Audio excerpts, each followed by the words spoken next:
Hello, hello. Are we live? Are we live? Ugh. There we go. Hello and welcome. I thought I'd start today with this angle in the first half hour and then sort of delve into things a little bit more in detail in the second half of the build-up. But welcome. Chelsea take on Fulham at home. It's an early kickoff. It's a very early kickoff. And if I'm not mistaken, our record in early games, especially early games at Stamford Bridge, I don't think they bode very well. I don't think they're very good. I could be wrong. I could be scaremongering, but it's kind of good because you get it out the way. I prefer these to Friday night games. I must be completely honest with you. I'm not too keen on Friday night football. But yeah, I think I'm looking forward to this game for a number of reasons.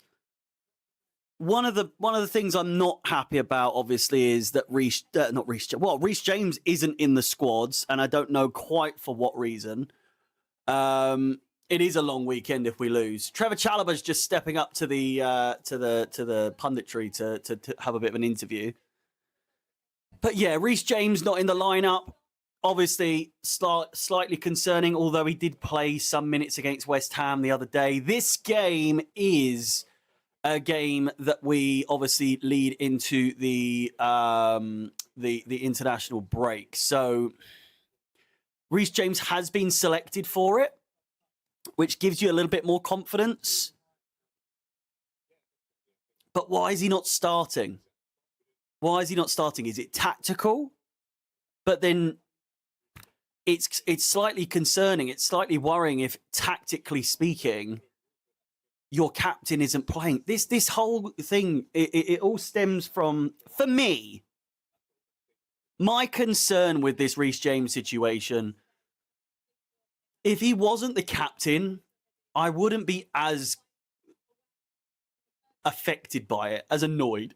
Do you know what I'm trying to say? I think because he is the captain, it's just a bit more frustrating that we're having to try and justify why this might be. And the real only justification for it is obviously injuries. And I don't know. Is he not 100% fit? It remains to be seen. I think it's just a bit all over the place at the moment. It seems rather sudden, but again, he's been picked for England in the international weekend, or not the international weekend, the international break. So, it can't be that bad. At the same time, do you see Thomas Tuchel,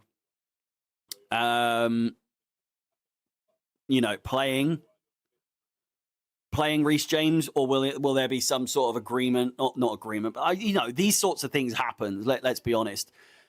I feel as though if someone isn't 100% fit, they don't get chosen at all. But then if they're not, if they're like on the brink of injury, they won't get picked. But if they're like, yeah, they could get some minutes, I can fully imagine teams getting in touch with managers of the international squads and saying, listen, keep it light, only bring him on when it's absolutely necessary, or for a couple of minutes towards the end. It's I just don't get it. Yeah, Trent Alexander-Arnold not in the squads is quite funny, really. Anyway, we've had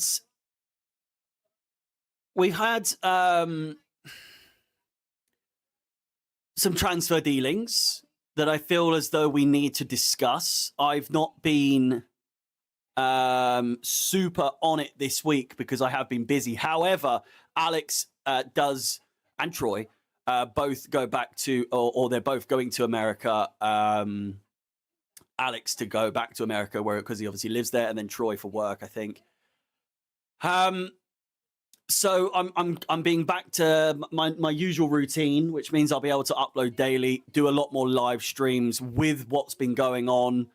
I've been really busy. Not that it's a bad thing in any way, shape, or form, but it has meant that this channel has taken not a bit of a hit necessarily, but I was uploading daily, doing shorts every day and all that sort of stuff. But as of the 2nd, I believe, I'll be back to normal. I'm back to normal anyway, really, because I think I've seen the last of Alex and Troy in this sort of like phase of Alex being in London. But when they're both back in town, it'll be fun to see them again and do it all in person. But for now, I mean, their podcast, new episode is up. And I make three big sort of like segments. The podcast actually starts with Alex and Troy berating me and telling me how bad I am at my job. So if you want to see me get scolded by Troy Deeney and Alex Goldberg, then tune into the new episode that has gone up last night. We recorded that yesterday in the Spotify studios, and it was good fun as always. You can, by the way, I always put a comment. I always pin a comment on those podcasts so that you guys, but also the people that watch it who aren't necessarily people who are subscribed to me. You can leave a question under the comment that's pinned on that channel, on that video, and I've got 2 segments on that show. I'm the quiz master, so I ask the quiz at the end, but we've also now got viewer questions for Troy and Alex, or Troy or Alex. You can be specific. Good questions, please. Not like, a keep, loan, sell type situation. Ideally, Troy and Alex want like interesting questions, that I can ask them. But yeah, I've got the question segment halfway through, and then I've got the quiz at the end, and then I've got them absolutely ripping me apart. So it's all part of the game. So it's all part of the game. Buonanotte is obviously on the cards. I think that's done now, isn't it? Was that Here We Go yesterday? I think it was. Nicholas Jackson is joining Bayern Munich on loan. A record loan spell for loans. It's the biggest loan fee of £13 million, I believe. It's for the best. It's for the best. I saw Charlie Patrick, who was part of Chelsea Fan TV, tweeting out saying that, he could have been so good for, Chelsea in being, another striker available for Chelsea in other competitions. He's been demoted under João and Liam Delap. And is it a slight concern only having 2 strikers? And I think I had 2 strikers. We've only had 1 for God knows how long, and that is Jackson. He's gone now. But to say that we have two strikers, and that like this whole proposal of like, if they both get injured, then what are we going to do? What do you want? Like, Haaland is their only striker, more or less, at Man City. Do you see them really worried? No, not really. What's going on with Phoebe in the chat? I'm seeing a lot of. I won't be on stream today, as I'm unwell. Hopefully I'll be on in the next game. Phoebe, that's okay. That's okay. No problem. Hope you get well soon. We'll still be here waiting for you in the next one. International break, obviously. International break. So, everyone's got a couple of weeks to sort of regroup. I don't know if I'm going to do England sort of like watch-alongs. I'll see what I can do. I want to stay active during the international break, obviously. So I'll figure something out. Do you think with Nkunku and Jackson basically gone, do you think they are gearing up for another striker? I wouldn't say. Garnacho is at the game, by the way. Not exactly keeping himself, hidden. Bit weird. Haven't announced him, but he's in the stadium. He's at the game, just sort of like chilling. bit weird. Very in Garnacho style, by the way, to like leak it before it's actually happened properly. I bet you regret not doing the Newcastle versus Liverpool game. Not really, because Liverpool won in the end. Like the way they won, I was fucking like, I can't be arsed. I would have been fuming. Obviously an interesting game, but I watched it, but just in the living room. Yeah, it's a lot of outs. I still want to see the likes of Disasi gone, but Nkunku gone is big. Jackson gone is big. I think you could maybe speculate another striker could be coming in, but I don't really see it personally. Like I said, two people, Liam Delap, Joao Pedro, both. I mean, Joao Pedro more so showcasing his talents so far, but Liam Delap, although he hasn't gotten on the score sheet yet, he did set up the goal for Esteval to get through and then cross it into to Enzo Fernandez. Great hold up play, showcasing his strengths, and I think just an all round good impact on the game that he had in this game. And I will say we'll go through the lineups in the second half of this hour's build up. We've got about 15 minutes to go. I'll get closer to the camera, and I'll obviously change the camera angle, but I'll try and get the lineup up on here just so that I can see it. And it is, besides James, it is exactly as you would suspect, as much as exactly as you would expect. Sanchez in goal, Malo Gusto at right back, Cucurella at left back, Chalobah Tosin in the middle, Caicedo and Enzo in midfield, Esteval on the right, Neto on the left, Joao Pedro in the middle at the 10 role, and Liam Delap up top. It's like I say, it's exactly as you would expect, exactly as you would hope, besides obviously Reece James. But like I say, there's obviously got to be a reason. There's got to be a sort of issue with James in one way or another that he isn't playing, because I don't think, I mean, it could be tactical, you never know, but like I can't wrap my head around the fact that James isn't a starter under Maresca at the moment. If that is the case. What was the reason that we haven't gone for Donnarumma? He should be he would be the perfect fit over Sancho. I'm very confused. By the way, Liam Delap is fucking so smart. What is going on? They're doing like the sign language thing. I don't know if any of you saw that for Chelsea yesterday, but they were going through that again just then, and Liam Delap joining in. Fucking, he is one intelligent geese. Very impressive, his mathematics skills. But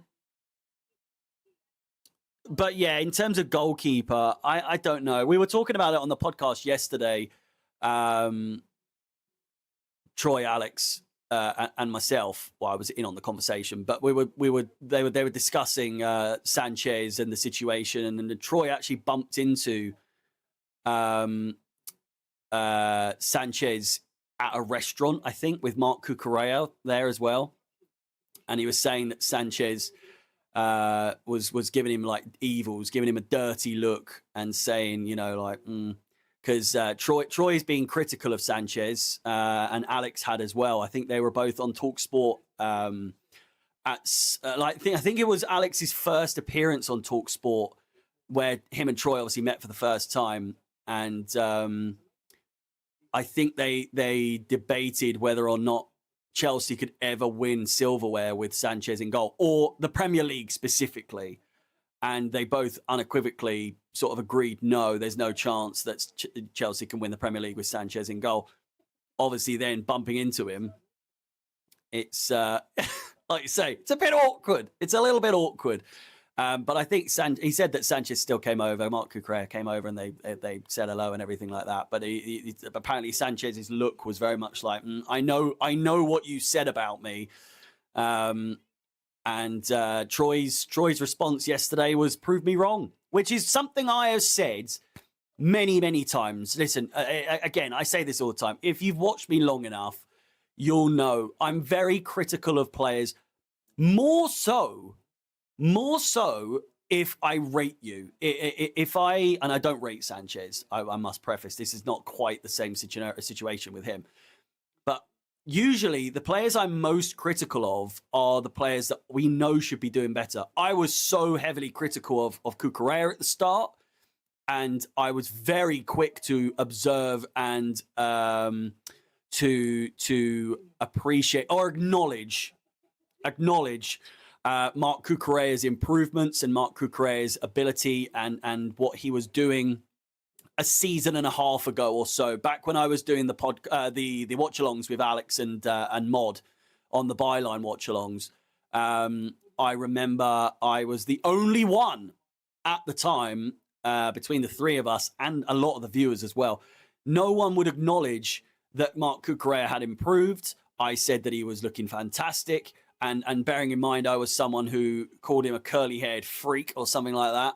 I've had plenty to say about Marc Cucurella, but I've acknowledged I've acknowledged that he has improved significantly. But I only criticised because we knew what the kind of player we were getting.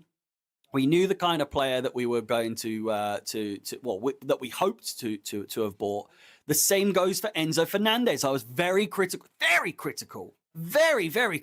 of Enzo Fernandez in his opening season. I didn't understand the hype. I did not understand the hype behind Enzo Fernandez. And don't get me wrong, I was very excited for him to join. We had a deadline day stream for Enzo Fernandez, and we had him on his plane on flight radar and all that sort of stuff. We were very excited, very, very excited for the arrival of Enzo Fernandez. In his first season, I just didn't get it. I just didn't understand it, and I really wanted to understand it and buy into the hype and believe the hype that was Enzo Fernandez. And that first season for me didn't do anything for me. But last season and this season so far, well, not this season because it's really early, but in the Club World Cup and then last season.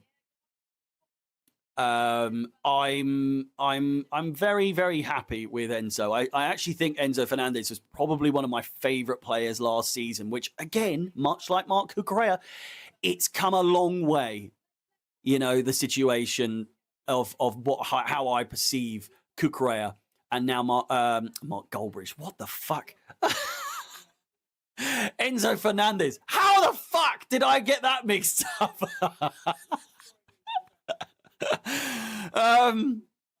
The point I'm making is I see a situation where Troy and Alex, more so Troy, being a former footballer, has said things about Sanchez. It's been acknowledged that it's been said. Like that Cucurella clip, me cussing out Cucurella, that did the rounds. That did the rounds on Twitter, and I was mortified because I went so overboard with it. I was like, I hate him! He's shit! Curly-haired sideshow Bob freak! And it did the rounds on Twitter, and a lot of people did not like the way I was talking. And I am fucking adamant. I am so sure that Cucurella saw that clip. Like, I'm absolutely absolutely positive Cucurella saw that clip. And that sort of thing, it's again a similar situation where like now Sanchez and him bumped into each other, and it's like, I saw the fucking video of you cheeky bastard, cussing me out and saying, I can't do, I'm not good enough for this, that, and everything else. To Mitch, my point is, I've always said, prove me wrong. Nkunku, Werner, Havertz, the list goes on of players that I know should and could have been good for Chelsea, and it just didn't pan out for them. Prove me wrong. Prove me wrong is what we're saying. Sanchez, after the goal that he conceded the other day from Paquetá, I've seen people say that I'm being harsh, and people are being harsh on Robert Sanchez for saying that he should have saved it. He should have saved it. I'm sorry, I won't back down from that. I'm just not gonna back down from it. I think that it's a very sort of Kepa / Sanchez Mendy-ish goal to concede. It's a good shot, but so many keepers saved that, and people are saying, there was a dip on it and all that. So there's a dip on you if you think that he should have saved that. If you think that he couldn't have saved that, sorry. It was a good goal, but his position was way off. Exactly, it was all over the fucking place. That Chicago pitch had me fuming. Goldbridge got a room in your heads. He does, mate. He does. Harry, you feel like Sanchez has still got something to prove, or should Chelsea just find a new goalkeeper? I mean, if we found a new goalkeeper, if we went for Donnarumma, financially speaking, and I hate when people say the whole, no, it's not your money, so it's fucking such a stupid argument. It's such a stupid argument when people say it's not your money, so why? It doesn't really matter, does it? We've cultivated this this wage bracket, this wage system, that if we did sign someone like Donnarumma, it would be so fucked, because not only would we be signing someone who's on like 300 grand a week, they're also a goalkeeper, and to have a goalkeeper be your highest earner, it's pretty fucking nuts. I know he's elite. I know he's arguably one of, if not the best goalkeepers in the world on his day. But it's such a crazy signing that I just don't. I could never see it being something that would work out. In theory, would I want someone to like Donnarumma to take the place of Sanchez? Absolutely, of course. Do I think that Sanchez is going to end up being a bit of a dark horse that ends up being a goalkeeper that everyone loves and respects and thinks highly of, and they all do a bit of a Cucurella like I did and say, oh, you know what, hands up, I was wrong.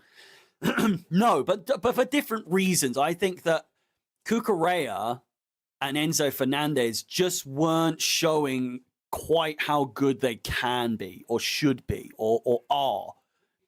Sanchez just isn't good. He's all right. He makes some really good saves at times, but the consistency isn't there.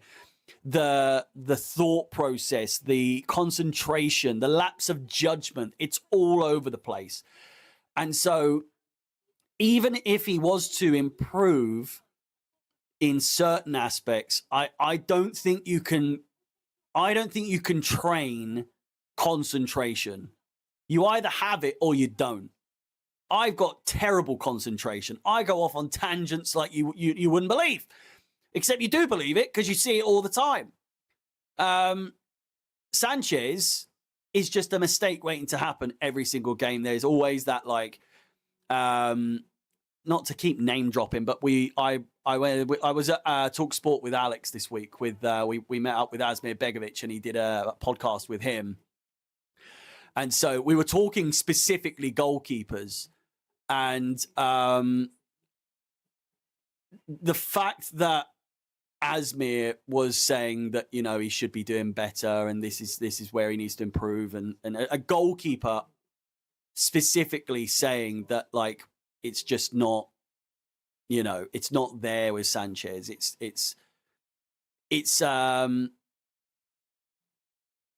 It's hard to hear that from a goalkeeper, especially one that's, played for Chelsea in the past, and not, I don't know, not think any other way about it. By the way, TNT Sport, I know he's at the game, but we've not announced it, have we? We haven't announced it. Garnacho is not officially Chelsea just yet. We haven't announced it. Like, he's obviously going to be brought onto the pitch and unveiled, but TNT doing a package there of, like, our new signings and Garnacho being one of them is quite cheeky, I must say. Very cheeky indeed. We have got 2 minutes until I switch up the camera. When he has moments, he's unreal. Just needs consistency. I'm unsure. He's a top-class goalkeeper. Just makes stupid decisions. Yeah, I wouldn't say he's top class. He's definitely got top-class tendencies. I'm unsure. I'm unsure. As a former goalkeeper for over 20 years, Sancho is a joke. I said this when we showed interest in him. He needs to go. I mean, Barry, you've got to remember as well, no one wanted him. Not a single person wanted him. Absolutely no one wanted Sanchez when he was rumoured to be joining us. Enzo Maresca is being interviewed as we speak. If we look back to, the Fulham game last year, if it's anything like that, it's going to be an interesting one, to say the least. Please do like the video, subscribe, and hit the bell notification so you know when I am live. I'll obviously be doing a review after the game, recorded one. So do tune into that at the full-time whistle. We have got half an hour to go. Would you take Edison? Edison is available. It's I hadn't really thought about it, to be completely honest with you. It's a strange one, isn't it? It's a very strange one. I've got the house to myself all day today, so I mean, I feel like we could do a bit of a live review after the game and sit down here and have a little chit chat about it here, and then we can go into it for like longer. But we'll see. We'll see what happens.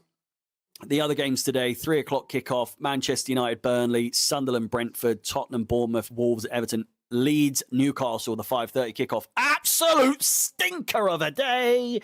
I couldn't think of anything worse than doing those games, I must say, right now. Let me switch over to this camera. I've also got to switch over the mic because it's I'm not gonna talk like this for the whole game. That's for sure. So I need to see if this is actually gonna work with me. Is this gonna be? Are you gonna be nice? Are you going to be cooperative? This should be a seamless switch. Hello. There we go. We're all good. We're all good to go. Might need to zoom out a little bit. Is it a bit zoomed in? Oh, yeah. I thought it was. I thought it was a little bit zoomed. Oh, man, it's so hot. I'm at home alone with... Well, I'm not home alone. We do have Rufus in the house. The door is open if he wants to come in, but he can hear me doing my... He can hear me doing my, like, streaming voice, and I think he hates it. It gets him very, very nervous. He's very shy right now, and I just don't think... I don't think he particularly wants, talking to no one again. And not only that, but the missus isn't here, so it's even worse. It's not like I'm trying to, like, talk to her from the distance. You know what I'm saying? I might have to change, because it's fucking boiling. Have I got a shirt anywhere? We got this one. I could do with another one, though. Ooh, I might go with this one. Let me see where he is. I'll be right back. Who first? You're right. I can see him.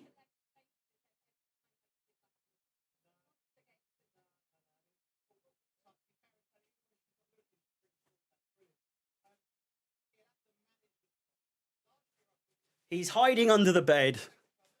Unfortunately, I'd love to bring him in, but he's hiding. So, we're just going to have to deal with no Rufus today. He might come in. He might make an appearance. You never know. He might gather up a little bit of courage and wander in at some point. We'll just have to wait and see how he feels. Barry, thank you very much for the super chat. Really do appreciate it. Where do we need to improve dramatically? I would say it's the goalkeeper, really.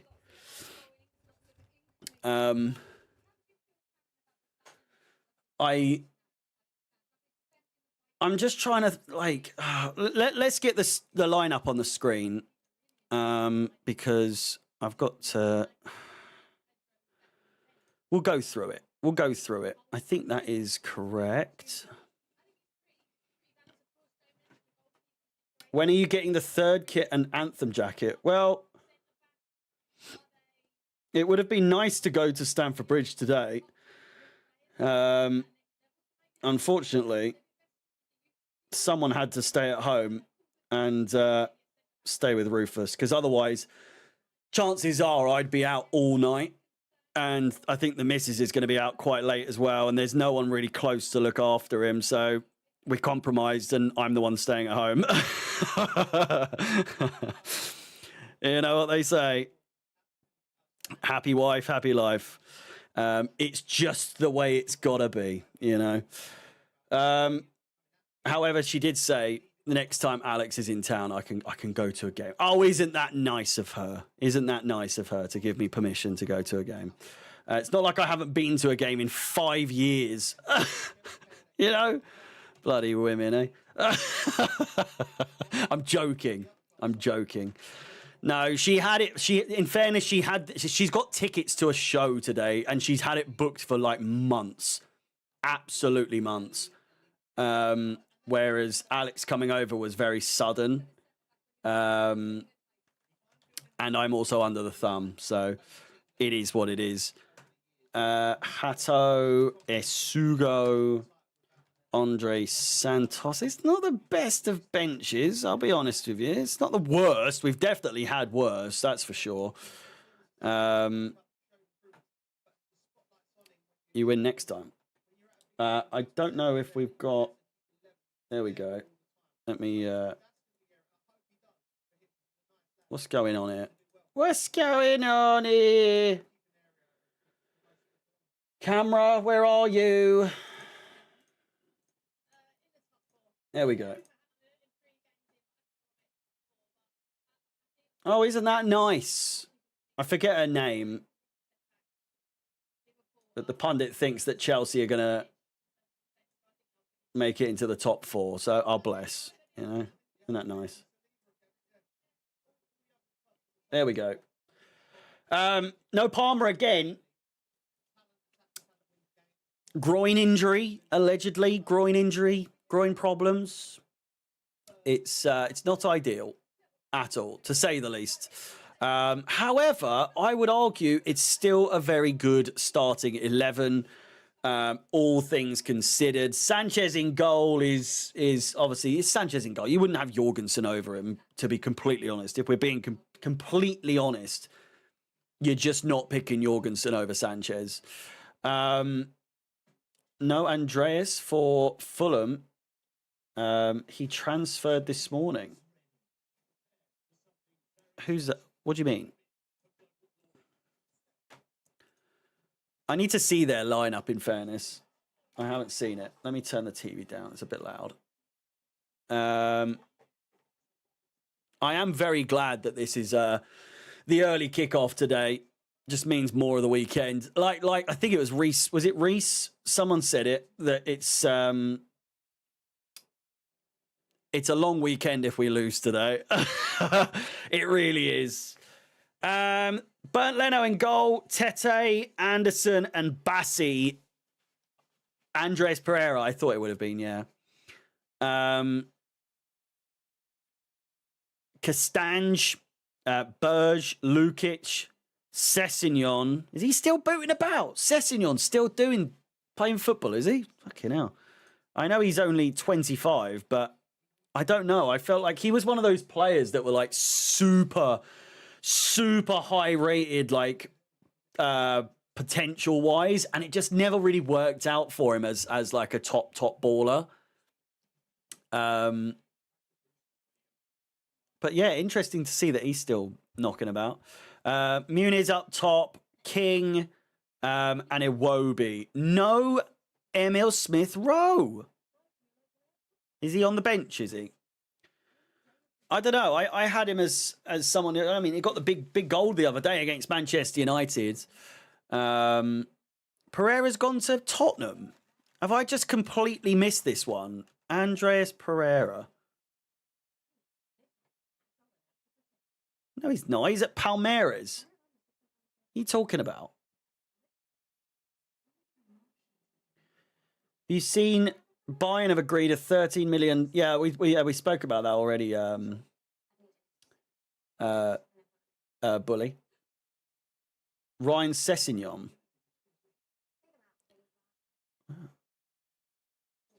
Ryan Sessegnon. Yeah, you're right. It was. Oh yeah, because he used to play for Tottenham, didn't he? He used to play for Tottenham years ago, 2016 to 2019. Then he got that big move to Tottenham. And just didn't work out for him, did it? I mean, is that not a little bit like the Xavi Simons sort of situation? Maybe? I don't know. This whole thing, like Tottenham called and I answered bollocks, is just, it's a bit cringe, no? It's a little bit cringe. Is anyone else? And I'm not even salty. I'm annoyed that we've been sort of like overly, repeatedly fed this shit from Fabrizio Romano all summer. That Xavi Simons is practically, it's definitely happening. He's coming to Chelsea, you know? All for it to not happen. And not only that, he ends up going to Tottenham. Now, obviously, we chose not to pursue it. We chose not to do anything with it. And like we said, like I've seen a lot of people say, if Chelsea wanted him, we would have got him. If Chelsea could have got him, even more so, we would have got him. Tottenham fans convincing themselves that he's chosen Tottenham over Chelsea and that it's a bit of a Willian to Chelsea situation where we nabbed him last minute. It's not even remotely the same situation. It was well established that he chose Chelsea and was waiting for Chelsea for months, 2 months nearly. And we just didn't want him in the end. Now, do I agree that was a good decision from Chelsea? I don't think so. I think that Simons would have been really good with Chelsea. I think he would have been a really good player for us. The Leipzig sort of correlation does worry me. I wasn't keen on it at first because I said another bloody German league player, not German, like comprehension skills, people. When I say a German league player, I don't mean he's German. I mean, he plays in the Bundesliga or played in the Bundesliga. A lot of people seem to have been on at me saying he's not German. I know. I fucking know. He's a German league player. He plays in the Bundesliga. I know I could just say that, but fuck me. Anyway, that really rattled me. Him being a Bundesliga player. Timothy Chalamet's there. Ooh. Oh, I care so much. How do they even recognize that's him, for fuck's sake? Garnacho's in the stands. He is. What, Volta-Mada? Is it Volta-Mada? Absolutely nuts. 90 million. 90 million. Is it Volta-Mada? 23. Built like an absolute Peter Crouch regen. Absolutely nuts. I'm not for 1 second suggesting he is. I'm not for 1 second suggesting that this is how you should look at players. But I saw a thing and I didn't realize it was true. He's 69 rated on FIFA this year, just gone. On FC 25, he's a 69 rated silver player. for 90 million is absolutely absurd. Now, will he go on to be a really good player for them? More than likely, it's going to end up. I feel like Tottenham are making very good decisions and very good,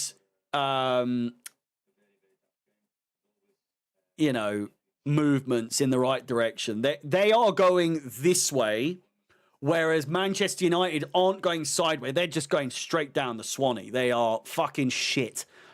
In the nicest way possible, they absolutely smell of poo. They're so bad. And I've seen people. There was a bloke who, I don't know if you guys saw the clip. Someone called into TalkSport and was practically crying, saying like, I can't support the club anymore. And it's not that they'll go and support another club. It's just, I can't watch football anymore. I can't watch Manchester United anymore. And, the host was like, oh, you can't do that through thick and thin. And whilst true, if I was a United fan, fuck me. Oh, my God. I don't know if I could do it. I thought we've been through the trenches over the last few years, right? My God. My God, I've questioned what I, my mindset, my like the way I look at Chelsea over the last 2-3 years or so. I've gone through many a stage where I'm like, what's the fucking point? What's the point anymore? I can't be arsed. I'm fucking sick of it.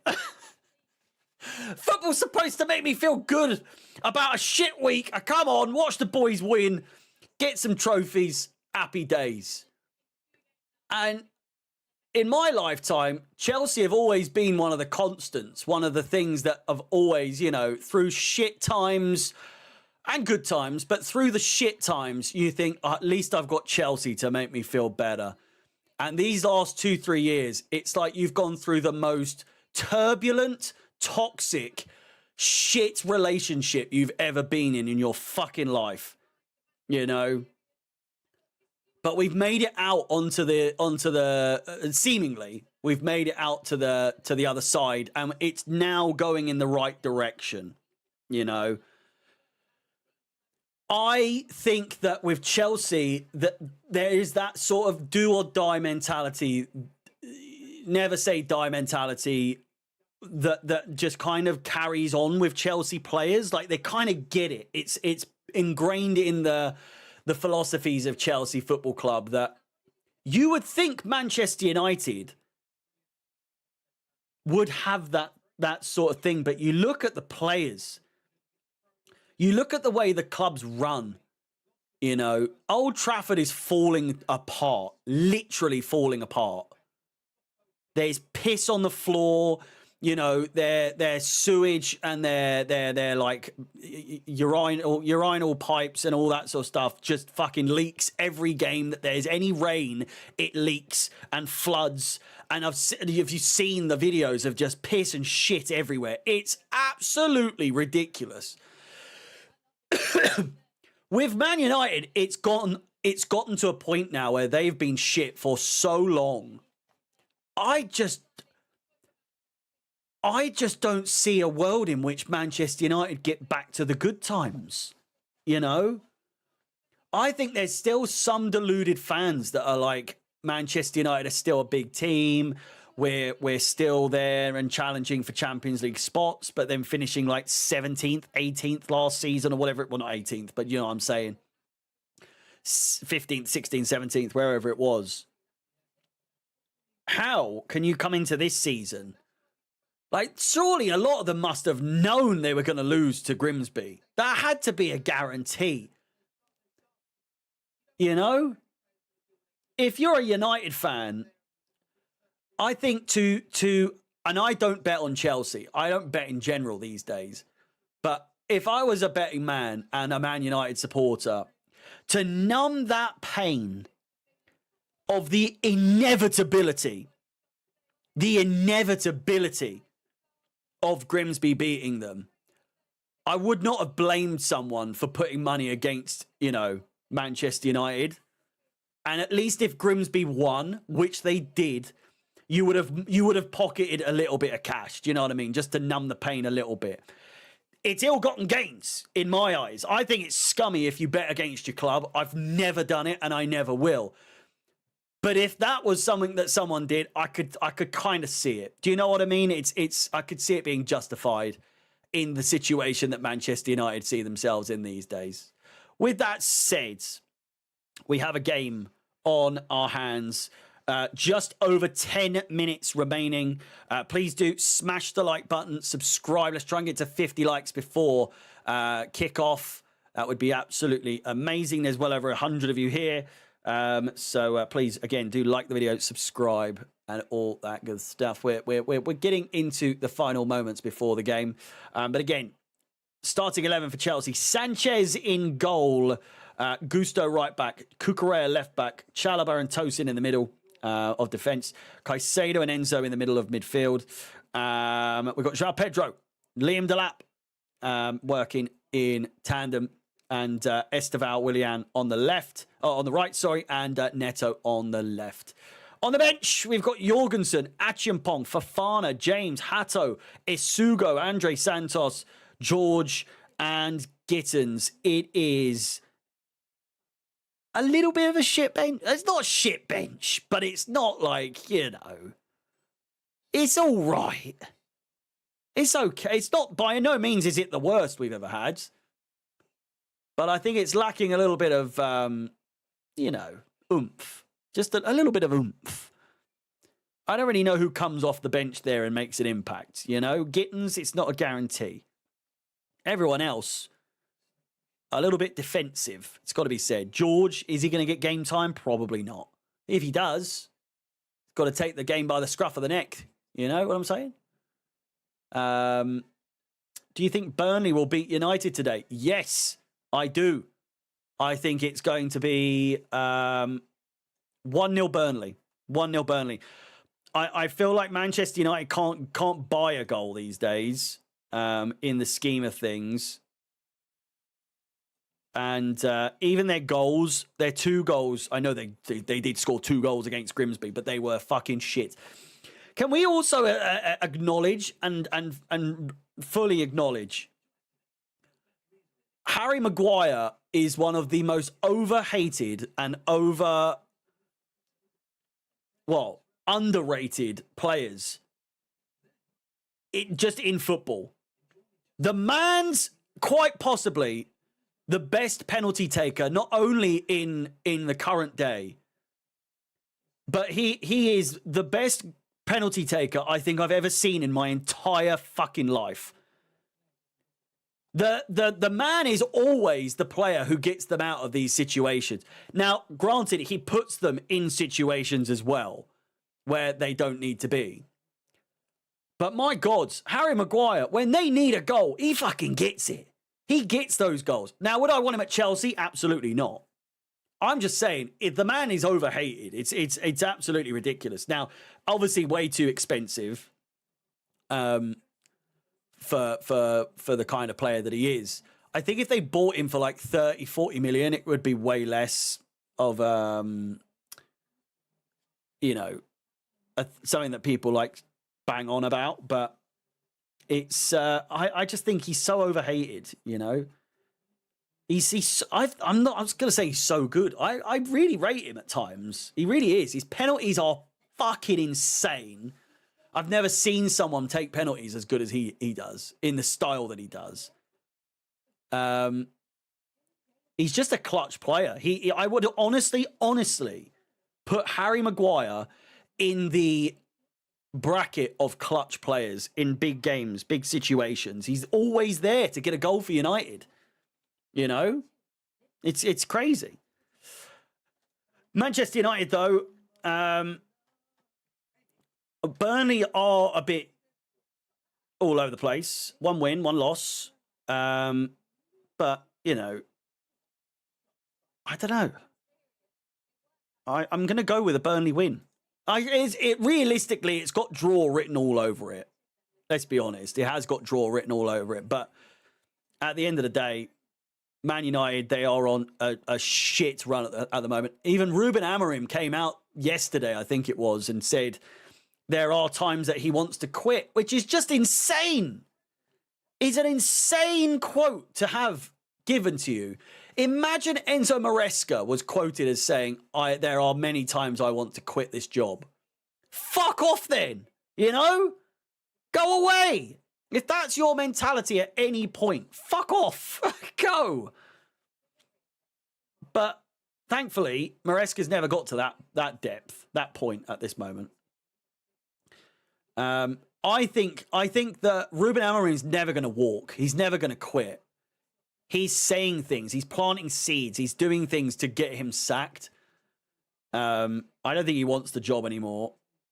And I think he'll be the first one sacked. I think Graham Potter is also probably number one choice for being sacked first.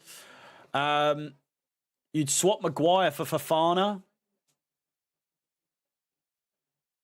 No. I get what you mean. I don't know. I don't think that's actually as crazy as that sounds, to be honest with you. I think, I don't know. Fofana's weird, man. He's a weird guy. Real strange guy. Potter, I reckon, has one more game. If he loses, he'll probably be gone, but who replaces him? I saw a graphic the other day of like the manager market at the moment is so shit. It's so bad. But are West Ham in a position to really be that picky, you know? Champions League draws were made. Our first game is Wednesday, the 17th of September against Bayern Munich. Bayern Munich. So we got 1 week off, 2 weeks off. I think the first game back is on the 14th. If I'm not mistaken. Our game against Lincoln's going to have to be postponed because that was on the 17th of September as well. But we've got Champions League. We hate Tottenham, Chelsea. Doesn't feel like a match day today. I must be honest with you. It really does not feel like a match day in any way, shape, or form. It's a strange feeling today. I don't know why. Competitions, Champions League. It's Bayern Munich on the 17th, Benfica on the 30th, Ajax on the 22nd. We've got Karabag on my birthday. Oh, no, wait. No, that's November. Fuck. I thought we had... I was going to say, my birthday's on the weekends. It's not... Thank God for that. 17th, 30th. Yeah, we're not... Champions League isn't in October. Or it is, but it's like right at the end. Barcelona on the 25th. Atalanta on the 9th of December. Paphos, the return of David Luiz to the bridge on the 21st of January, and then Napoli on the 28th of January. Anyone else find it really odd? And I don't know if any of you watched the draw for the Champions League, but the new format of it, you cannot tell me that it's not rigged. I'm not saying that it was rigged in like a way for it to be like, but what are the chances? What are the chances that every team we played in our 2012 knockout stage run they're all the teams that we're playing in our league phase? You know? Bayern Munich, Benfica, Barcelona, Napoli. Just fucking weird. Like, so many other teams could have got those teams as well, but it's just a fucking... I don't know. And they've got, like, Kaka standing there, and they go, okay, now press the button. Presses it, and it immediately is on the screen. it's just strange. It's just weird. And they're like, oh, we promise it's completely, you know, it's completely automated and it's random and is it really? You know, can we not just go back to playing with balls? Excuse the expression, but like, can we not just go back to just doing the oh, and then oh, look who it is? It's not fucking odds, is it?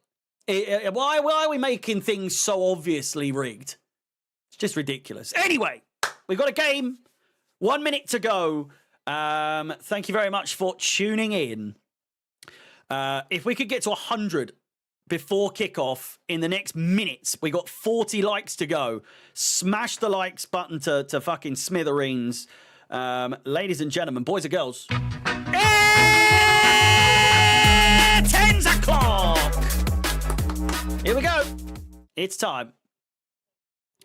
Score predictions. I'm going with 3-1 Chelsea. 3-1 Chelsea. I'm not underestimating Fulham. I'm just saying. I feel like the momentum's in our favor. Muniz is the like focus of their squad, and I don't like the amount of attention he's getting on the camera and stuff. I think like he probably will have quite a big impact in this game. At the same time, I did say that I do think that they will score. So 3-1. Wouldn't be surprised if we go 1-0 down and then come back. I think there's going to be a lot of situations this season that we find ourselves in where we go 1-0 down, but then turn it around. So we'll have to wait and see. We haven't lost in 9 consecutive games, says Lewis. Well, if we lose today, everyone blame Lewis for pointing that stat out. That's usually something I try and avoid.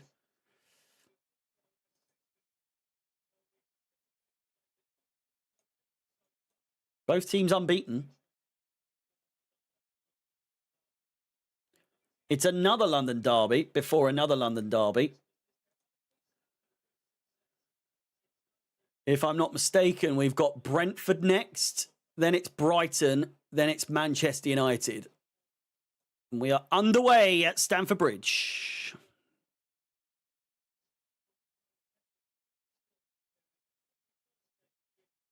The 91st game between Chelsea and Fulham.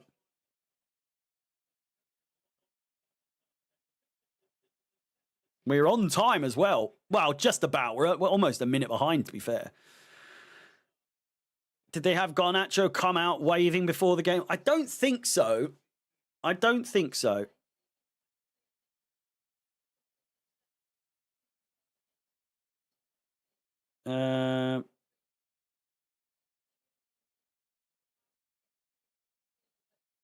No. Dante? What's Dante said? I'll delete Lewis from the channel if we lose. I mean, let's be nice. We'll put him on the list. Let's not go banning people. Although it could be a bannable offence. You know what I'm saying? It's early. I didn't want to wake up at 8 a.m. on a Saturday, but oh well. Well, if we win, it's all good and happy days and a good weekend ahead. But if we lose, it's a long old fucking time, innit? It's a long old time. Looks like it's going to piss it down outside. It's not the nicest of weather, I'll be honest with you. Garnacho sitting in the stands. He is indeed. He is indeed. Chelsea playing out from the back here. We are surrounded.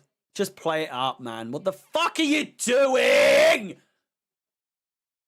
Jesus Christ. Tosin passing it to Sanchez in the box without him realising he was passing it to him. Liam Delap here coming in fucking hard.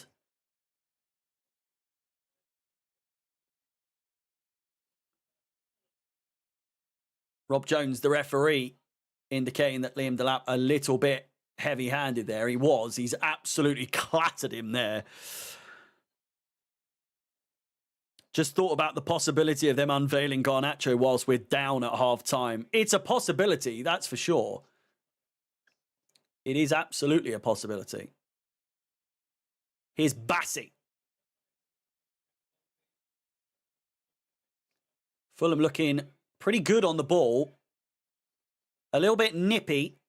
in attack. Garnacho. Cucurella taken out there. Cucurella down. He's fine, though. He is fine. 5:30 a.m. I'm envious of you guys that have it super early. Not 5:30 might be the limit. Do you know what I mean? But if you can get a game done and out the way before it's even time to have breakfast, then, as long as we win, it's good.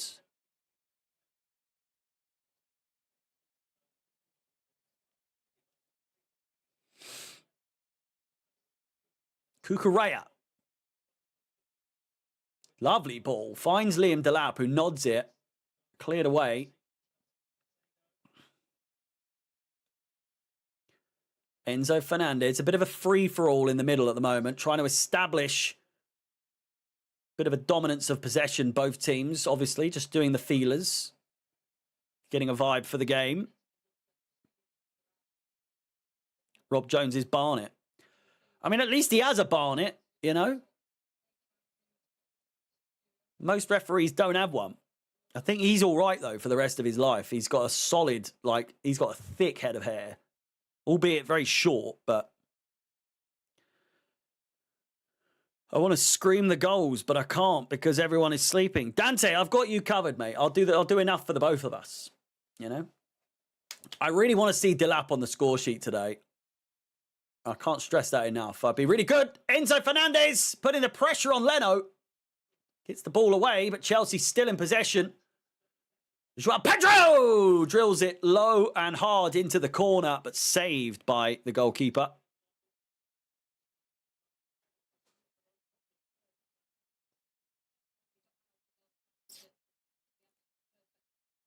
Looking all right so far. It's not looking too bad. It's 5 a.m. in Mexico.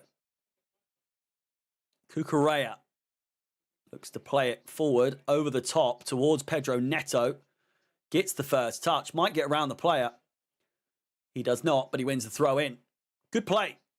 Good build-up play so far. I'm liking the way we're looking in attack.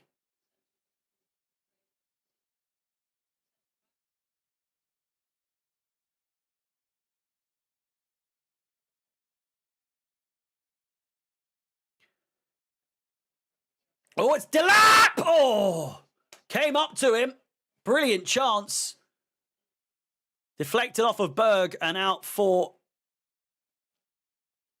a corner ball. Is that podcast What Was Fizzy? Was talking about? Rudy, mate, are you having a stroke? What the fuck does that even say? Is that podcast What Was Fizzy was talking about? What?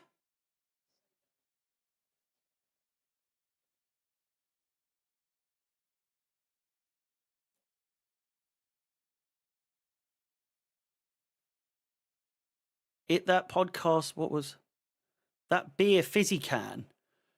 Oh. the beer on my last podcast I did.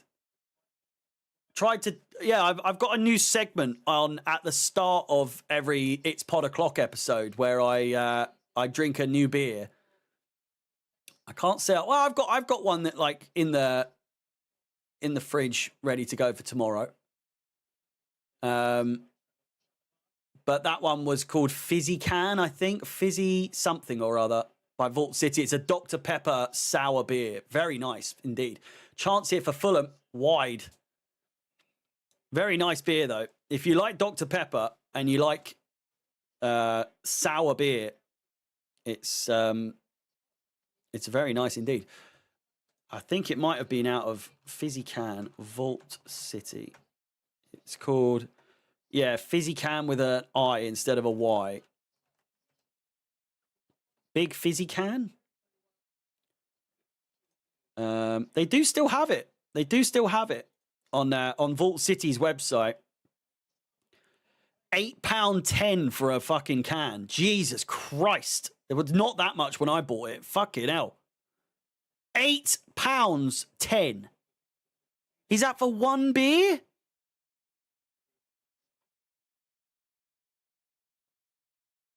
What?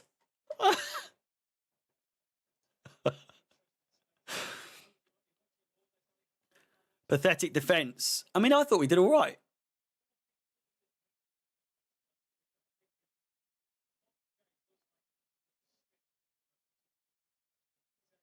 I only see orange dreams.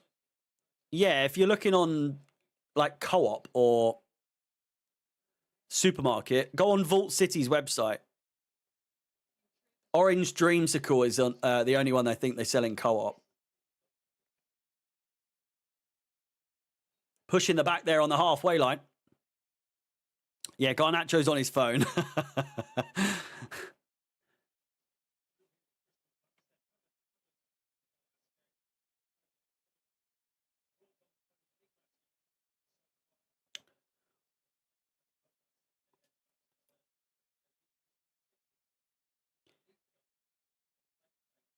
There'll be fools out there that will pay £8 for a single can. I've known to be said fool in the past. Never paid £8. It's good. It's not worth £8. If it was a pack of 4, I'd pay £8. Not one. There's a pub or like it's like a microbrewery type place where I live that do like regularly updated like beers. It's never the same like menu. I forget what it's called, but they've got like a menu on a TV screen in their pub, and they just constantly update like new beers. And it's a good way to try new stuff. You don't always have to have a pint either. You can have a third of a pint if you want. Here is Esteval. Gusto's in space. If he could pass it in, he took a little bit too long there, to be honest with you, Esteval. A little too long.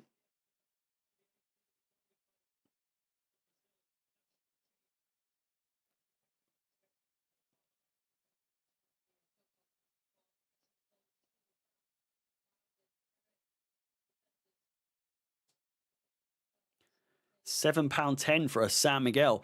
I think it's £6.40 at my local San Miguel. Here is Joao Pedro. Could he look for Liam Delap in this situation? Maybe not. Oh, it's a great ball, man. What a pass. If we score from this, that pass from Joao Pedro, unreal. Back post. Gusto looks for Pedro Neto. I feel like he could have caught that one in, but...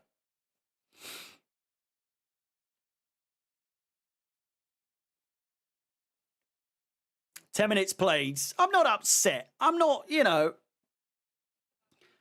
I'm not unhappy with the performance we put in so far. I think we're starting to tickle the nuts of goal scoring opportunities.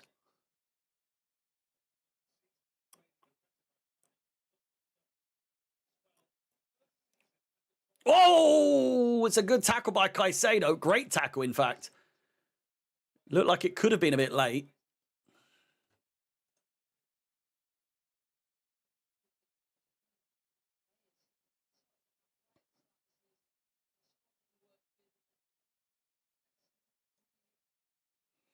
London prices for you. My local is £4.20, yeah. I think the most expensive beer on tap in my local is like £7.90 or something. I think that's an IPA. Uh-oh. Liam Delap's pulled his hamstring.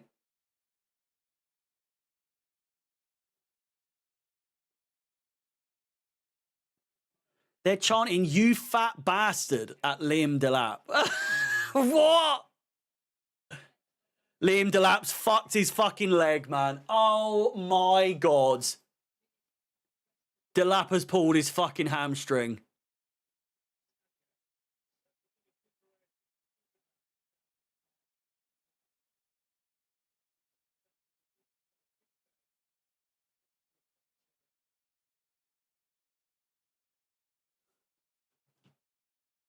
You fat bastard. What?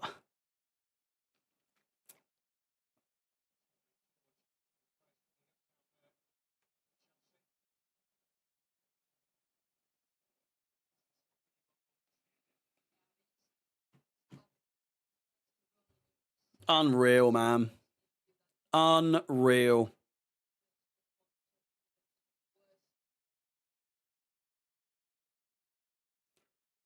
Well, we've just got rid of fucking Jackson. I said that George wouldn't probably get any game time today, and here he comes on for Liam Delap. And this is why we needed to keep chat. But you guys are saying this like Jackson ever wanted to play for Chelsea again. Like the relationship was fucked. The players didn't like him. The fans didn't like him anymore. It was just sour, rotten. It became rotten since that red card against Flamengo or whatever it was.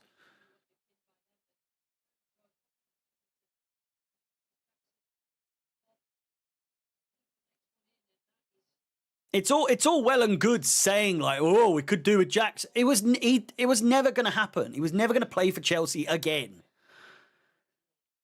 In theory, yeah, it makes sense, but you know, never going to happen. Liam Delap off. Tyreek George on.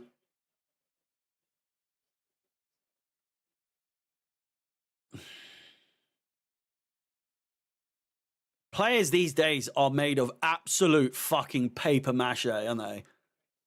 It's just pathetic. It really fucking is. In being realistic, I've said it for like years now. Players it's pathetic. How do you get injured so often? I don't understand. It's an epidemic. Liam Delap, shall we look at his injury history? Does he have a history of injuries? I bet he doesn't.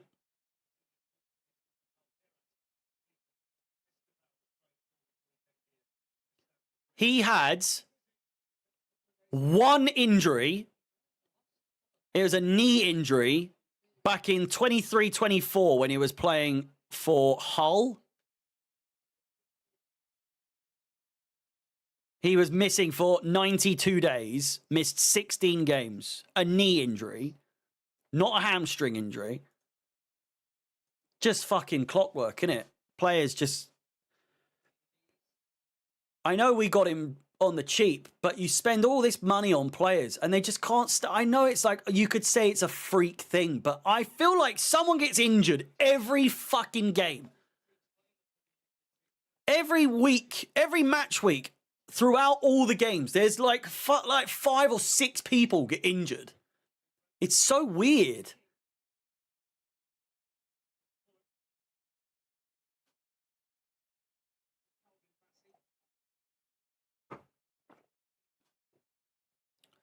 Really strange. Points won in London derbies since derbies Premier League since last season. What? Points won London derbies Premier League. What the fuck was that title? That didn't make any sense. That was like the most complicated fucking I don't know, header of a graphic I've ever fucking read in my life. It didn't make any sense. Not even a little bit.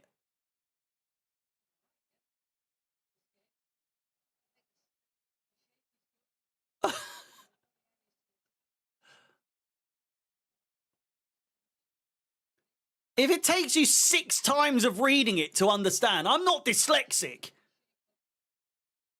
But if it takes you 6 times to try and comprehend what they're trying to say, I think you need to fucking reword it.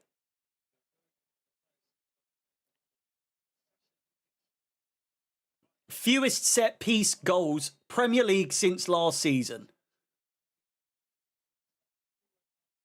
I understand what they mean from that one, but like the wording of it's terrible.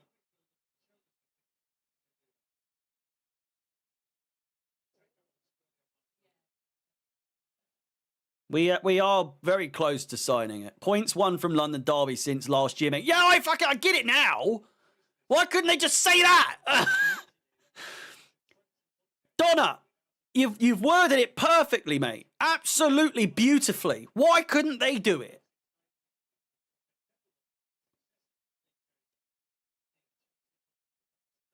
Just ignore the Premier League. But then that's like an imperative fucking bit of information because it's only in the Premier League. I understand what they were trying to say. I'm just being, you know, a dick. Tosin clears it away.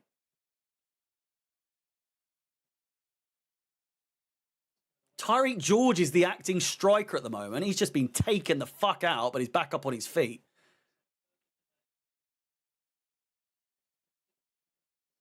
My score prediction is completely fucked now. Not that I thought that Liam Delap would be the scorer of many goals, but I just feel, I don't know, Tyreek George, when he's been striker, has been fucking shite. Tyreek George is a winger? Well, I know that. Bassey! Jesus Christ, nearly went all the way through there. Oh, it was Iwobi, that's why. Looked like Bassey. I thought he'd lost a bit of weight. He is a winger, yes. Not today, he's not. He's playing as a striker.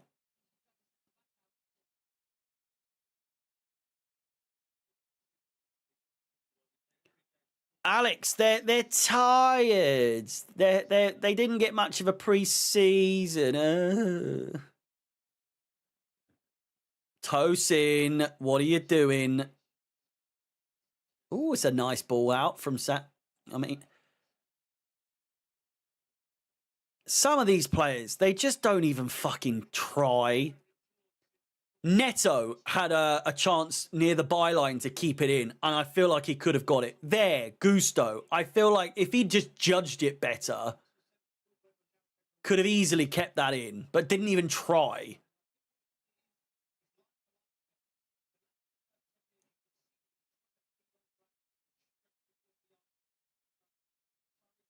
Enzo Fernandez. George definitely playing as the striker. Makes the run. He's made a really good run there. Gusto should have seen that. He's Stev out. We'll just call him Steve. We'll just call him Steve. Esteval Willian. We'll just call him Steve. Early start here in Phoenix. Phoenix, Arizona. Here's Neto. It's just a bit much, man. Fucking hell. How hard do you want to ping it into him? Hey, yeah. And they're in. They're in. They're in. They're in. They're in. Go on, Tosin. Go on. You fucking shit twat. Fuck me.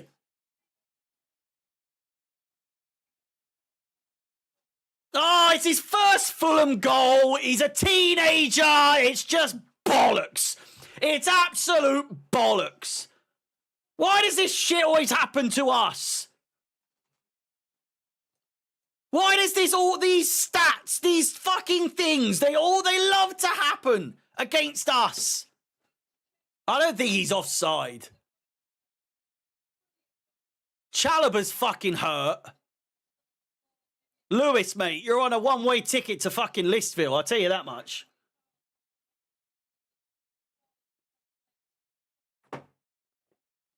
Oh. Is that a foul? It's reckless, isn't it?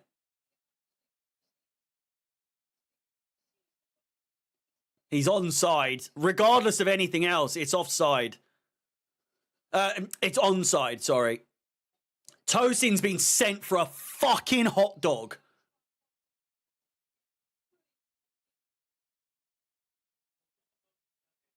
Oh my God.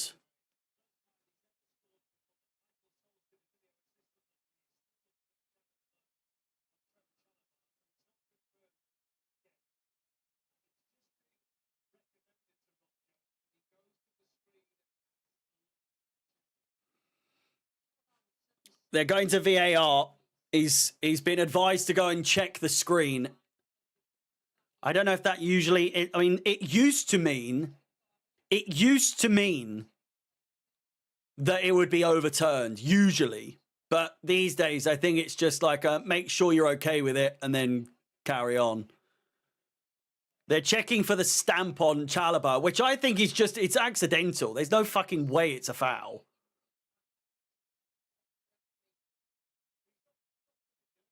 It's not a foul. What?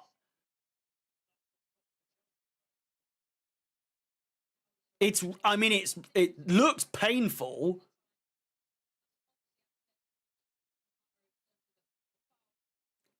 He's won the ball first. He's actually got full control of the ball as well. But he has then gone and stamped down on his foot accidentally. There's no way this is a foul. He's hurt him, Diamondation. He's hurt him. He hasn't fouled him. I'd be fucking livid. If this got disallowed for Chelsea, I would be fuming. You would. You would. She just said you'd be fuming if this... Oh, my God. Hang on.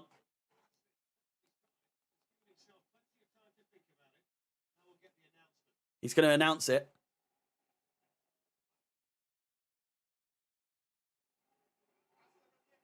After review.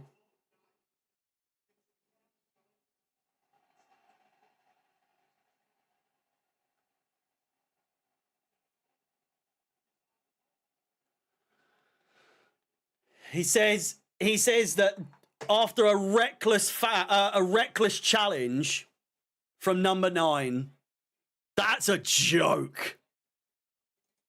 That is a joke. And for any Fulham fan watching, if you are for whatever reason, that is ludicrous. That is absolutely fucking ludicrous. I'll take it every day of the week. But that's a joke. Are you against us? No! You cunts! I'm just not biased! You can fuck off. I fucking hate people like you, honestly. Fuck off, cunt. I hate people. I'm just saying that I think it's not a foul. If you're someone who's that fucking one-dimensional in the way that you think, that you're like, it's Chelsea, it's obviously a foul. It has to be a foul because it's Chelsea and I'm not going to look at it any other way. You're a fucking idiot. It's not a foul. Does that mean I'm going against Chelsea? No. No. I'm just not fucking biased to the point where I'm like, you know, I can't think of another situation. It's not a foul, though. It's not a foul. It's embarrassing. I'm happy it's been disallowed, but in the scheme of the game, in the world of football, it's embarrassing. Fucking embarrassing that that's been disallowed. I can't believe it. I know it sounds like I'm like, oh, fuck, I wish we could. No. I'm saying the integrity of football has been lowered, diminished even more there, because that's not a foul. That is not a foul. They're going to score anyway. No, they're not.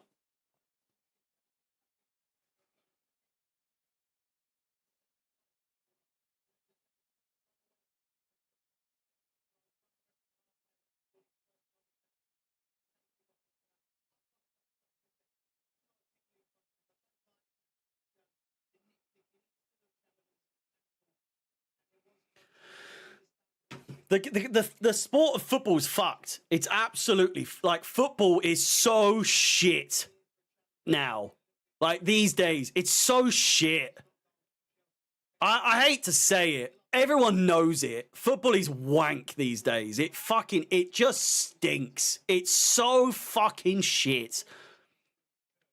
How? I don't understand how that's a foul.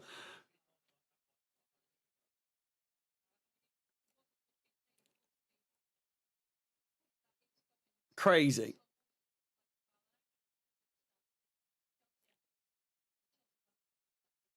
Joe Cole said it was not a foul. I think everyone in the world said it's not a foul. Where else is he supposed to put his foot?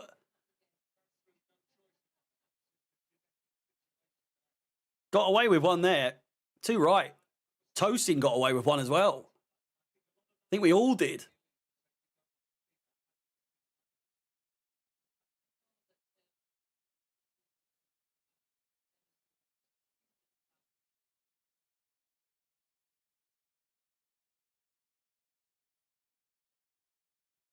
I'd take it. Of course we'll take it.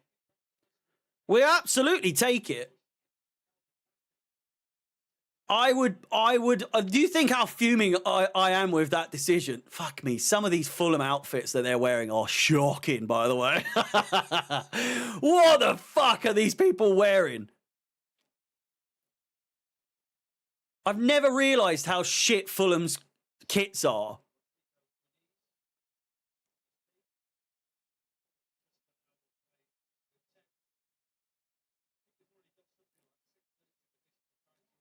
Six minutes of added time already because of all of this shit with the Delap injury, but also with that VAR decision.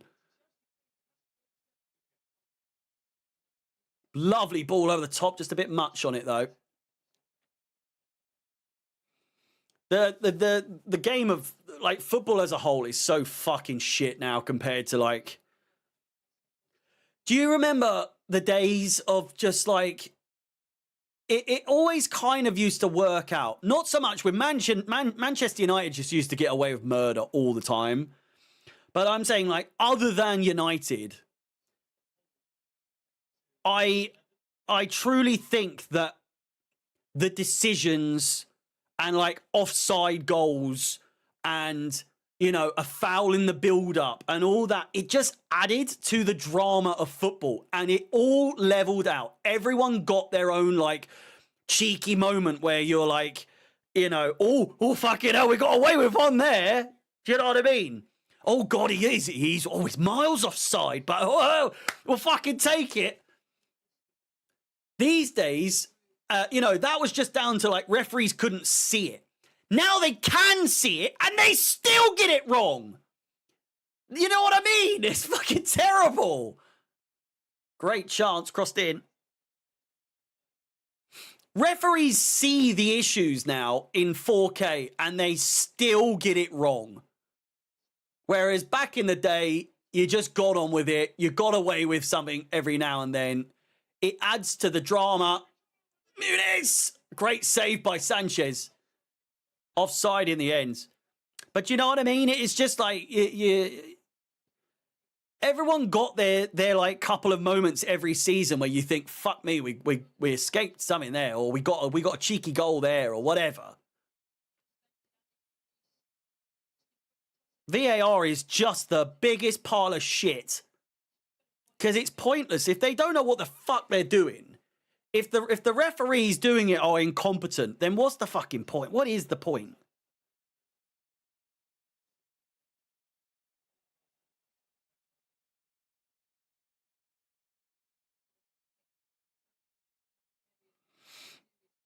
Hello, Philippe.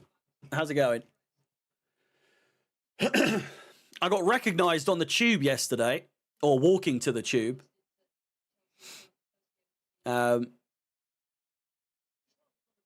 On the Circle and District, walking to the train, and someone stopped me just on the way and was like, I love your content. I was like, oh, yeah.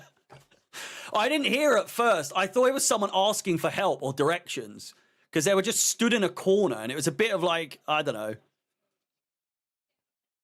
But I was like, what was that? And they were like, love your content. I was like, oh, cheers, mate. Thanks.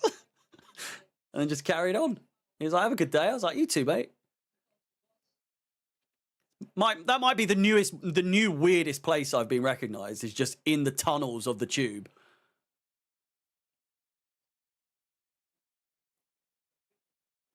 "30 minutes played. We have not recovered since Delap's come off, by the way.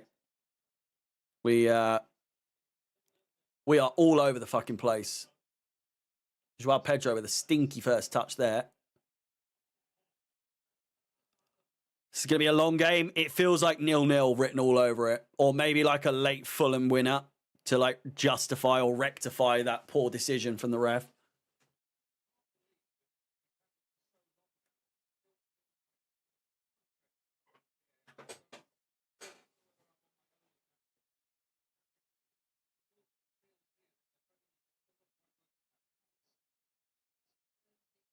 I know, we can't even blame the...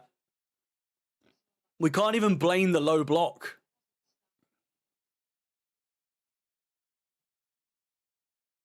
You know? Because they're not even playing the low block.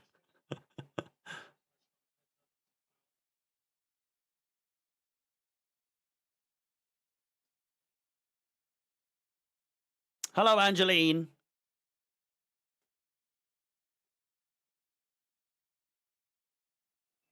Well, we might need another striker at this rate.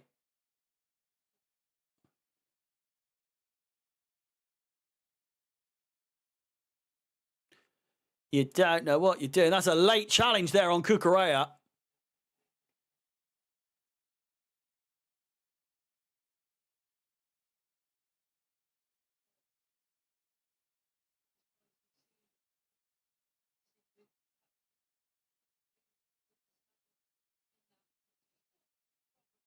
Angeline's not a big fan of Garnacho by the looks of it.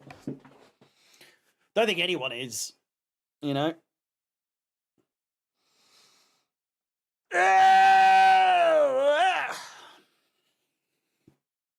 Not a fan of George up top. No, not even slightly. He's got no presence at all, does he? He's just a bit sort of dawdling.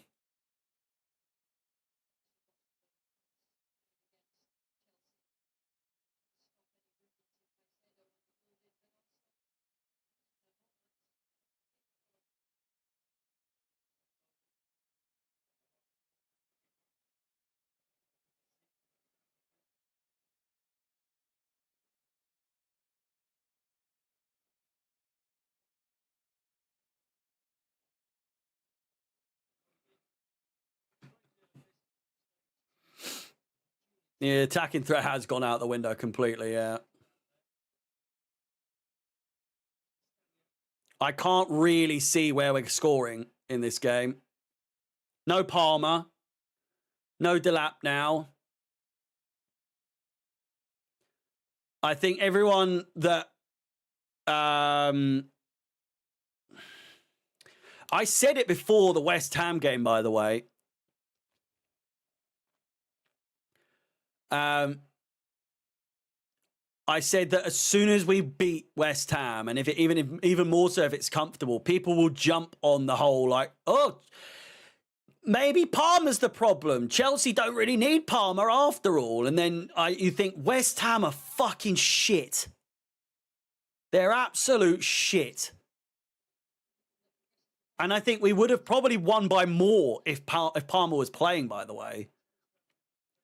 But then you look in this game against a somewhat competent, a much more competent side in Fulham,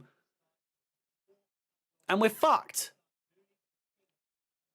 We're struggling.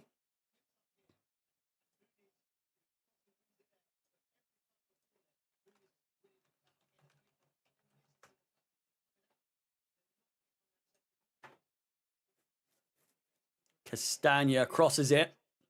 Iwobi's there at the back post.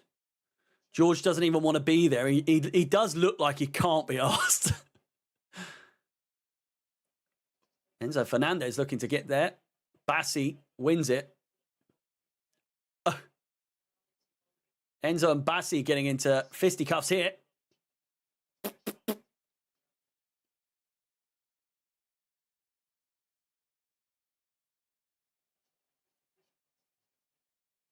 Enzo Fernandez. Oh.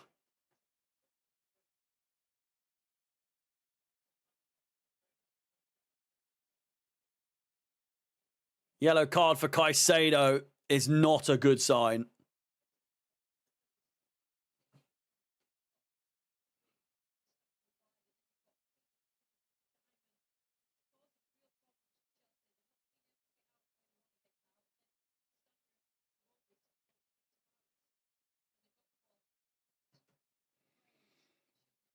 I know, we can't keep a hold of the ball for more than 2 seconds.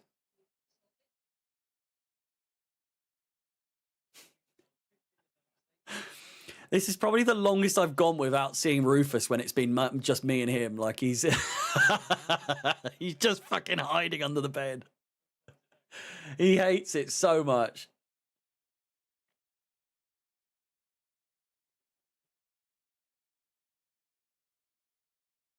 Bassi. Poor pass from him. Even Joao's been playing shit today, I must be honest.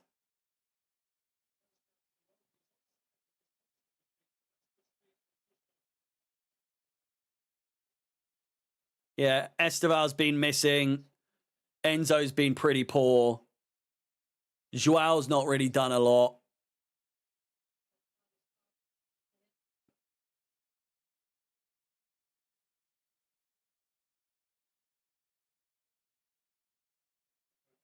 Neto holds up play nicely. Looks like a foul on George. It is. I feel like I would have preferred us to bring Gittins on, to be completely honest with you. Or bring Santos on, move Joao Pedro up top.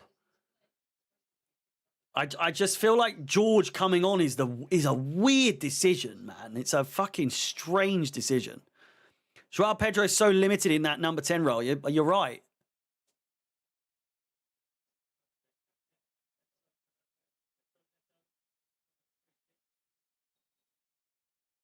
The Premier League ball this season is ugly as fuck. Well, this one. It's a great ball in. Straight to the keeper. I like it. I feel like I'm one of the only people that like it. I really like it, actually. The Champions League ball this season's lovely. I'm going to get that one as well. I want to put them up here.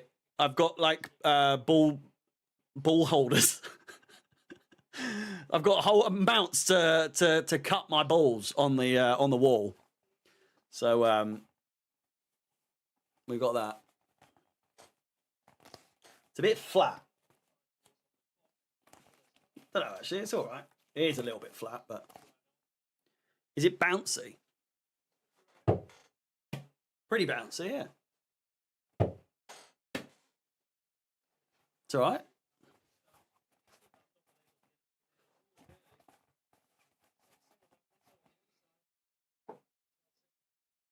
Oh, it's a decent ball.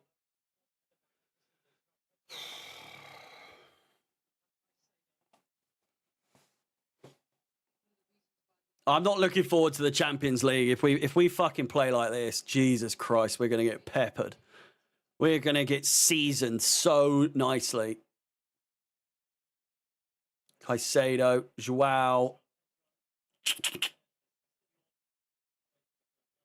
How much did it cost? I think this was like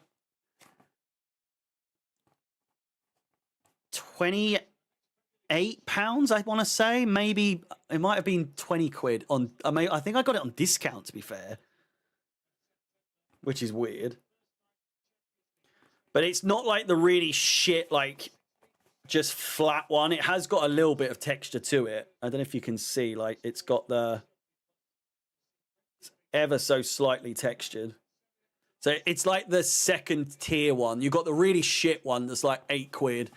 Then you got the mid one, and then there's obviously like the match quality one, which is like £100, I think. Neto wins the corner. Yeah, Aura, I was the same. I thought today was definitely Liam Delap's game, but shit, really, how it works.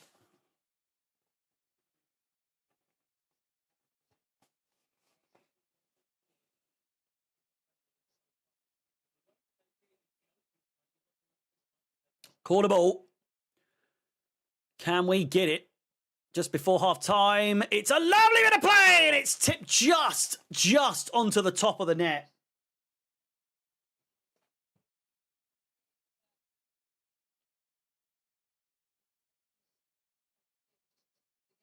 Yeah, we've got Bayern first on the 17th of September. Thankfully, Barcelona's are like a little bit later on. 100 likes on the stream, by the way. Ladies and gentlemen, boys and girls. Yay! 10 o'clock. Thank you very much.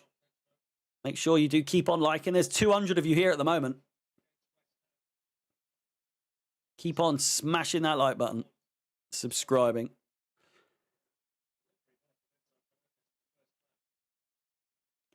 I very much appreciate it. Goal kick. Taken along by Leno.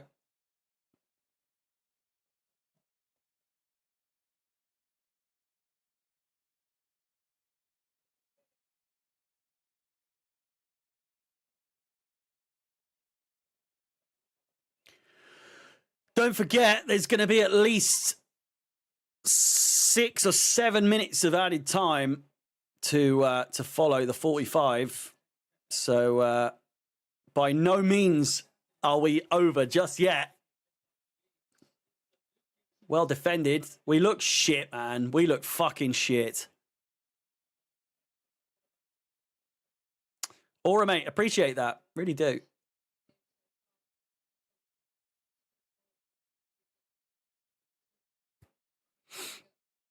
Yeah. I'm fearful of Kane against us in that Bayern squad. 90 goals already for them. Fuck off. Insane.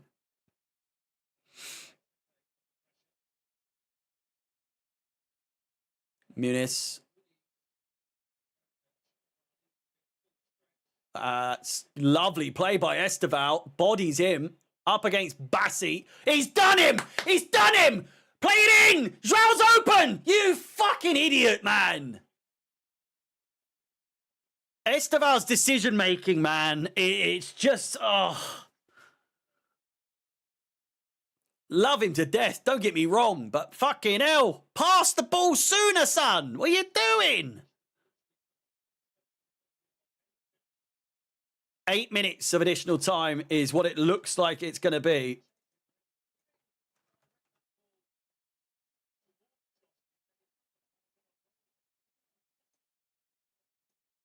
Eight minutes.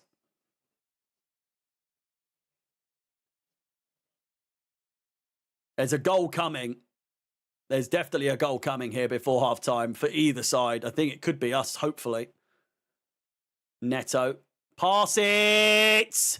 Fucking hell! Joao was open so much. Pedro gets it in. Lovely cross. Oh, Chalobah, man. Offside. I think 8 minutes is a bit much, is it not? Don't know if I quite believe there's 8 minutes. Absolutely no one offside there, by the way.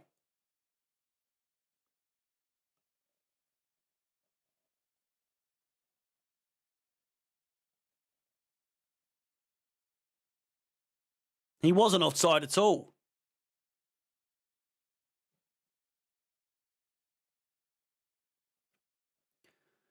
Iwobi.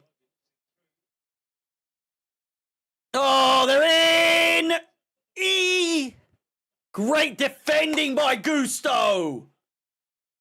Caicedo, first time pass. Esteval finds Gusto. Back to Esteval. Slightly slow in transition there, I must say.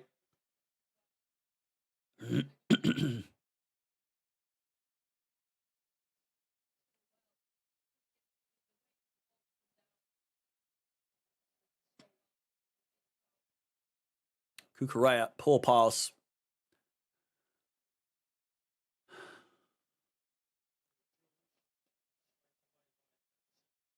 George has been terrible since coming on, by the way.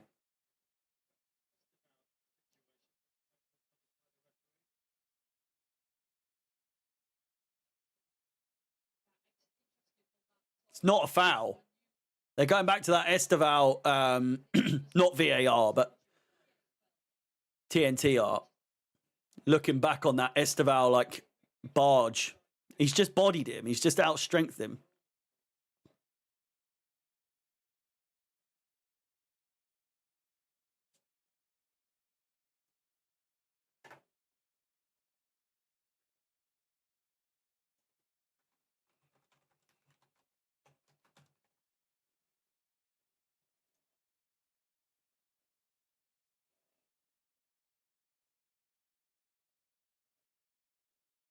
I think it's one of those rare occasions where both sets of fans are slagging off the ref, by the way.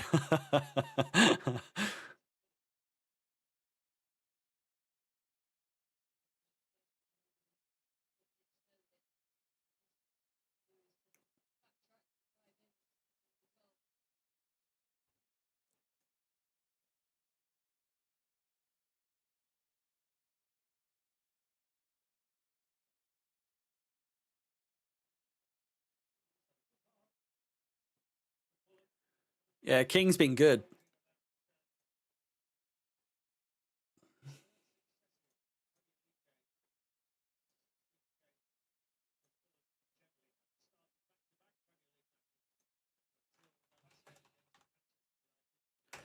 Don't know why. I was thinking of Josh King, the 3-year-old. I was like, well, why?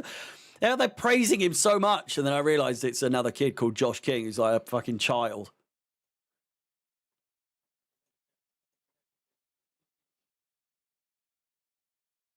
Oh, it's a lovely bit of play. They should score it. Oh, it's unbelievable defending by Caicedo. My fucking God. That might be one of the best bits of defending you'll see in this game. Maybe this week. Unbelievable, man. Fucking hell. That's like a save. That's like a goalkeeper saved quality of tackle, that. I think that may well have, if on target, gone in the back of the net. If not for Caicedo there. Corner ball, though, nevertheless. 5 minutes of the 8 additional minutes played. Ball comes in. Headed, deflected, and now Gusto could be on the attack here if he can find Esteval. Lovely bit of play there. And the counter-attack, if Enzo can get a hold of it on the fucking... There's too much on that fucking touch, you cunt! You're shit! Fuck's sake! There was no pressure there at all, for fuck's sake, man! Enzo had no reason to overrun that. Fucking hell.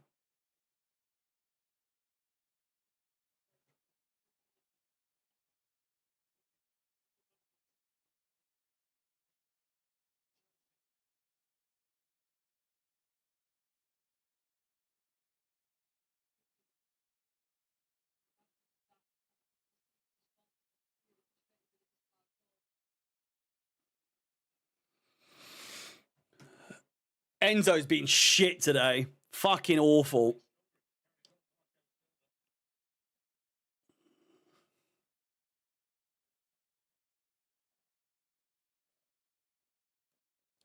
I think George coming on was a terrible bit of management.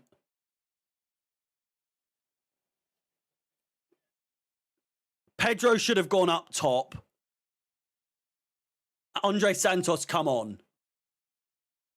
I genuinely feel like it's not that fucking hard. I don't know why he's gone with Tyreek George, who, again, is a player who doesn't really want to, or isn't really thinking that, like, and he's a player who knows that he's not going to get first team football all the time. He's not exactly fucking chomping at the bit here, is he? He's not really putting in much effort in this game. Please prove me wrong and score now. I've just been talking shit. Here's Esteval. Up against Bassi. Gets past his man. Calling for a penalty. Good header there by Chalobah. Cuts it out nicely.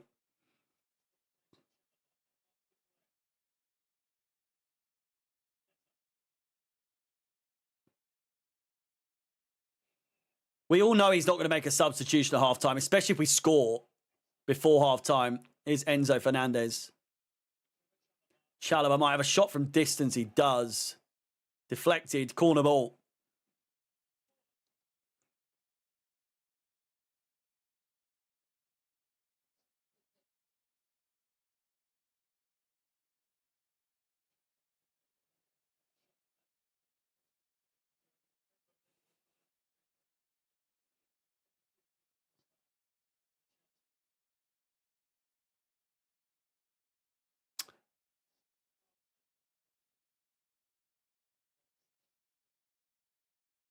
Tosin in trouble here.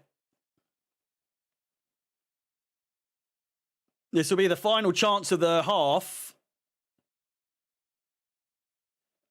All 8 minutes played now.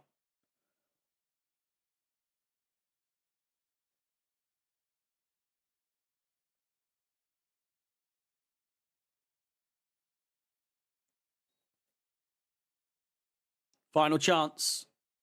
It's got to be a good corner. It is decent. Flicked on. Headed in. Caicedo! George!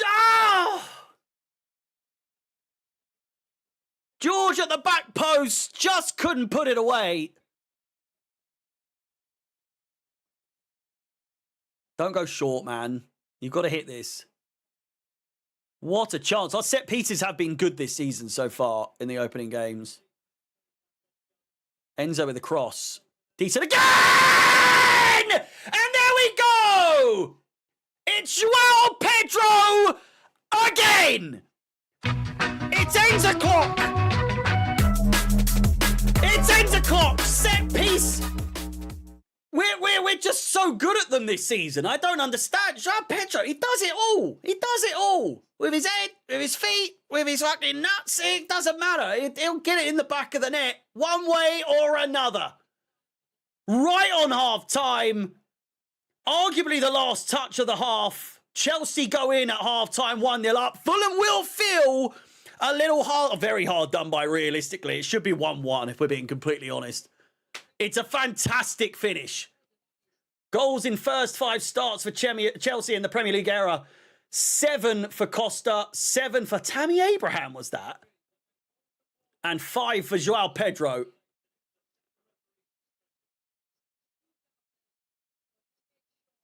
It's a fantastic goal, right when it matters most.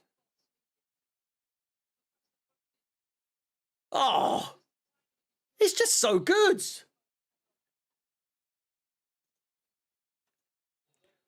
There goes the half-time whistle. Chelsea 1, Fulham 0. Plenty of drama. I mean, what a fucking mess, eh? What a mess. Silva's waiting for the referee to have a word with him. And listen, it's understandable. It's understandable.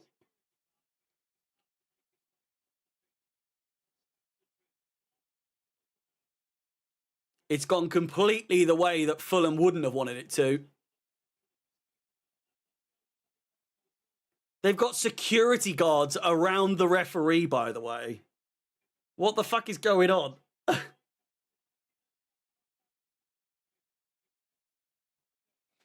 Chelsea 1, Fulham 0. Let me just mix this up so that I can sit on the sofa. Hang on.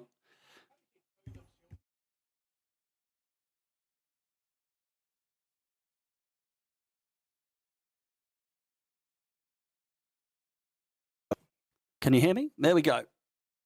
We've swapped over. Oh, I mean...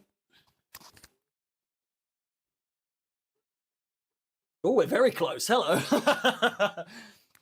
I mean, what a weird half. What a weird half of football. I would be wrong to say that we deserve to be 1-0 up. I was merely observing. I was merely saying just a second before it went in the back of the net that we've been very good from set pieces this season so far. You know, it seems to have really been worked on over the over the summer periods.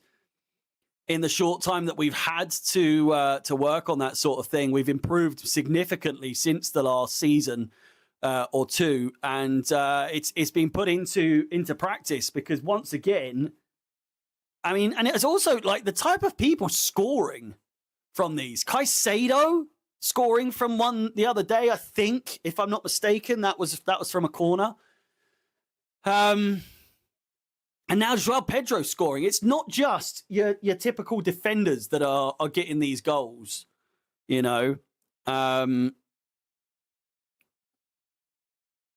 going back and forth from game to cast. I screamed at Enzo, then I go to Harry and he's screaming Enzo. Yeah. Enzo Fernandez has been one of the more annoying players in this game so far. I felt like someone like Esteval struggling to get into the game a little bit, but there were moments of class. I think that he absolutely needs to learn to pass sooner rather than later. He tends to leave it quite late. But besides that, from what we have seen from Esteval, we've seen strength, we've seen pace, we've seen skill, we've seen great ability on the ball. It is just that final product from him that is seemingly lacking. It's not the final. It's not that he hasn't got that quality. I think he knows he needs to pass sooner. It's more so. I think more of a mental block. It's the decision making that's the issue. He's obviously got the quality to do it all, but the decision making is slightly lacking in certain circumstances. Like I say, Enzo's been frustrating to watch. I think Caicedo in the book is not ideal, but Enzo Fernandez on the score sheet, nevertheless, with the assist. It's it's one of those where you look on your FOTMob or your SofaScore and all that sort of thing, and it will say one thing, but the story says another. If you've watched the game, you'll know that Enzo has had a stinker of a game. But then you look on the SofaScore, and if I'm not mistaken, he's the second highest rated player on the pitch. Just not factually correct. It's just not correct. As I said, Caicedo in the book. Liam Delap's injury, not ideal. Not ideal in the slightest, really. Obviously, Nicholas Jackson has now gone and has signed with Bayern Munich on loan for a record fee. But, it couldn't have happened really at a worse time, because now we need a striker. And who do we go for? People I've seen a couple of people say in the chat that Schmeichel is probably going to have to be called up for the next game. Luckily, we do have 2 weeks now in the international break. We've obviously got deadline day coming up as well on Monday, I think. It is the 1st. And we've got until 7 p.m. on that. Harry, the lights on your left are way too bright. On my left? My left? Or this left? It's just because the sun. What do you mean my face? It's because I'm on the webcam right now. That's the window. There's no light here. There is a light, but it's over there. This is just the window. It's causing a bit of a... Does it look bad? Turn down the sun. Shall I turn down the sun just for you, shall I?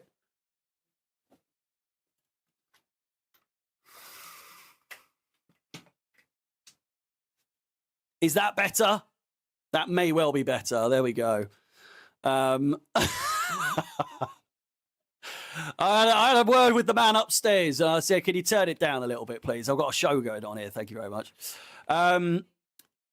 Yeah, the situation is not very good with obviously, now needing another striker. However, I would strongly suggest that Jackson's been out of the squad for quite some time now.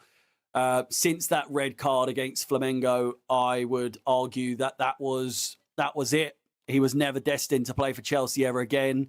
And people can say, just because he's in the squad, just because he's available, doesn't mean he's available. Does that make sense? Just because he's still on the books doesn't mean that he would be able to play for us. Like, he was gone. It's not just because he's at Bayern now doesn't mean that that's the reason he's unavailable. Obviously, it is the reason he's unavailable, but even before he left, he wasn't available. After review, Fulham number 9 commits a careless challenge, stands on the foot of the Chelsea defender. Therefore, we disallow the goal and we restart with a Chelsea free kick. There would be no further action. Is the decision for the disallowed goal for Joshua King? I've already stressed my concerns. I've already stressed my opinion that whilst, oh yes, of course, I'm very happy that Chelsea got away with it. I'm not an overly biased person when it comes to the integrity and when it comes to like upholding the fucking laws of the game. It's not a foul. It makes it look dumb. It casts a shadow over the game, and it looks like we're cheating because it's going in our favor. That's why I don't like decisions like that going in our favor, because it's just not a good look. It's not good for the sport. It's quite clearly not a foul. And I completely understand why Fulham would be annoyed that was not given as a goal. VAR just proving to be,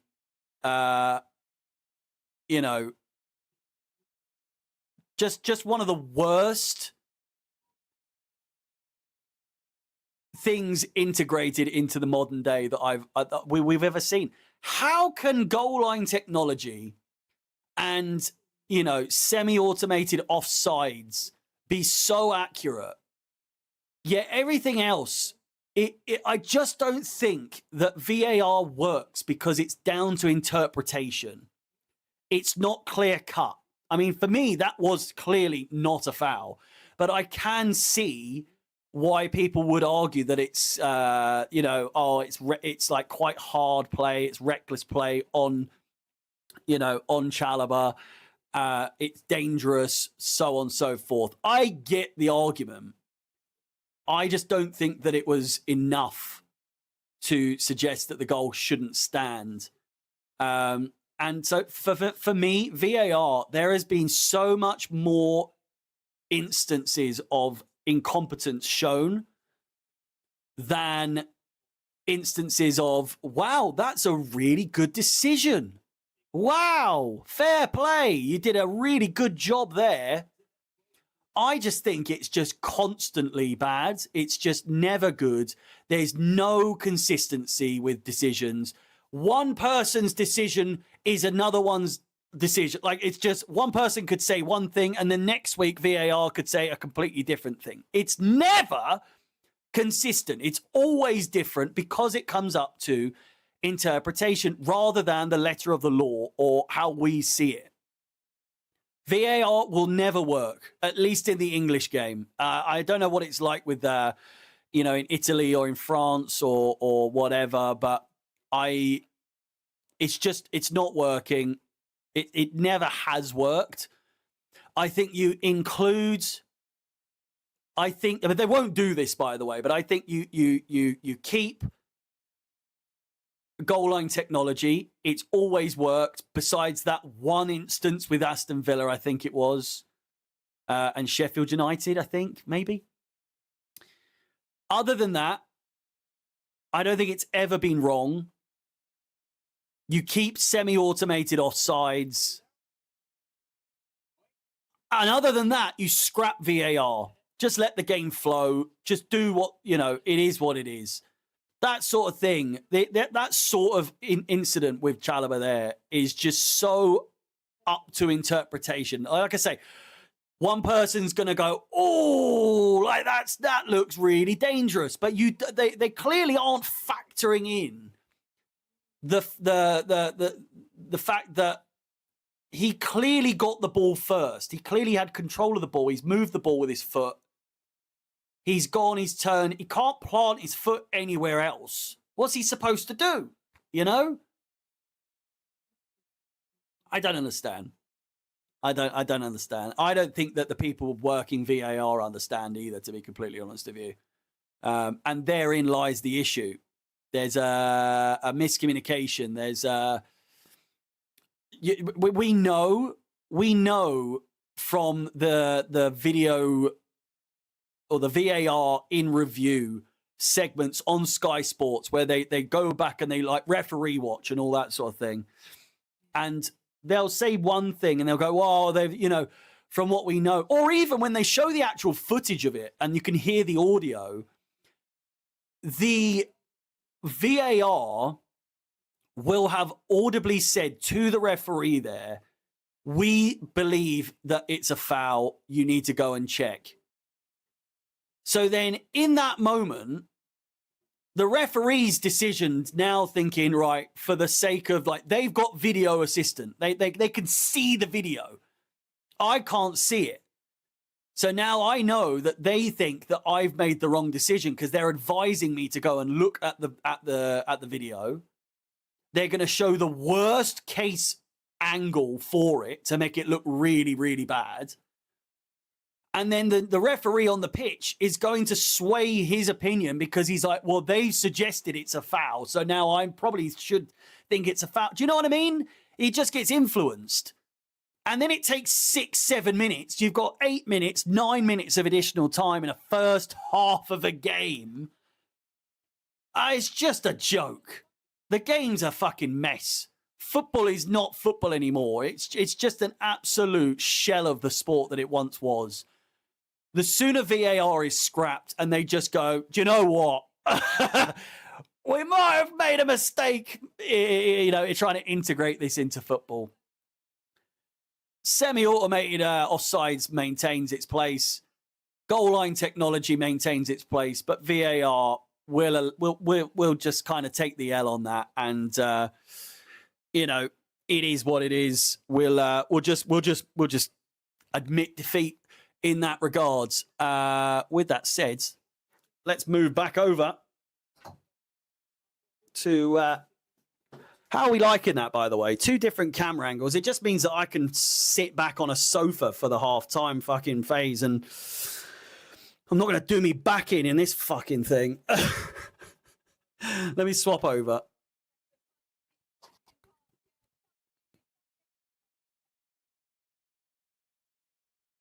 Hello. We're back.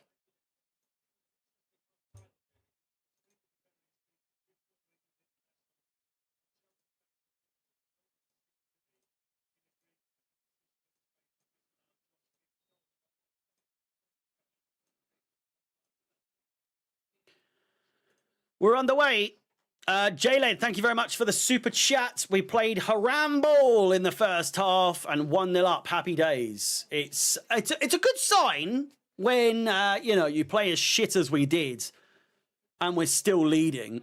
It's a sign that we are improving at the very least in the terms of like luck. We're getting a bit more luck, which we don't always get.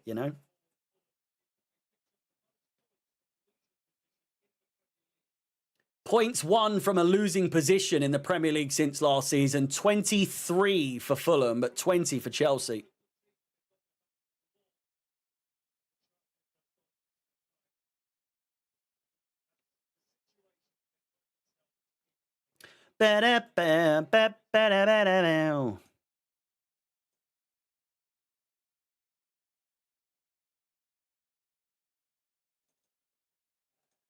Well, it's not the best quality when I'm sat down. I'm going to buy a new webcam soon anyway, so that when I do that angle, it's a little bit better. But it's worth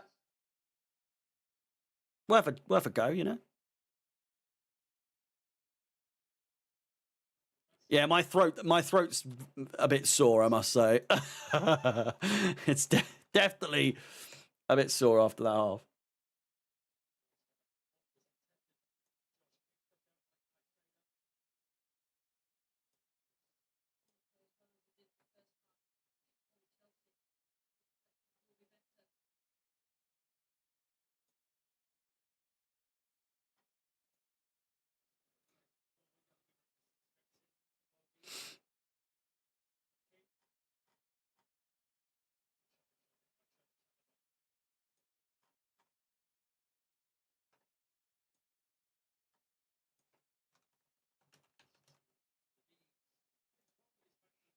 Chance here for Fulham. James ain't a starter anymore. It would seem not. It would seem that Gusto is the starter these days. We'll probably see James come on at some point, maybe 65th, 70th minute.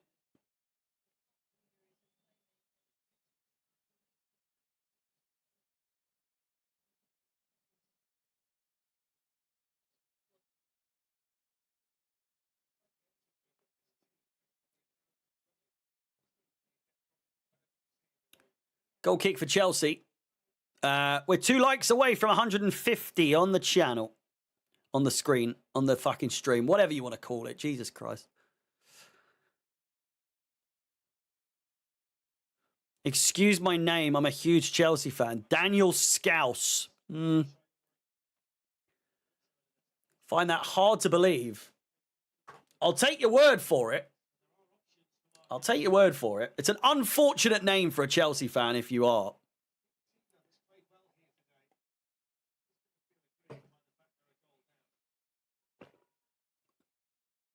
There's drama in this game yet. We've already had drama, but there's drama to like finish off the drama, if you know what I'm talking about. Like with the VAR decision, there's bound to be either more drama against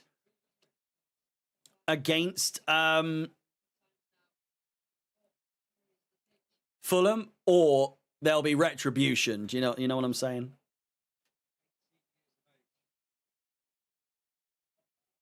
I don't think orange goes, does it? We've got orange. We've got purple. I quite like that one. That's quite nice. Steval plays it. Nice ball out wide. Switch of play to Pedro Neto. Crossed in. Good chance. Calls for handball.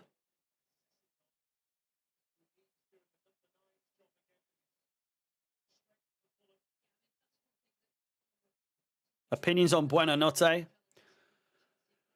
I'm not excited by it. I saw he was a Brighton. I knew he was, but I saw it was Brighton and just thought, fuck me, what? Not again, man. Come on. I mean, really, it's only been Sanchez that's been shit for us for Brighton standpoint, but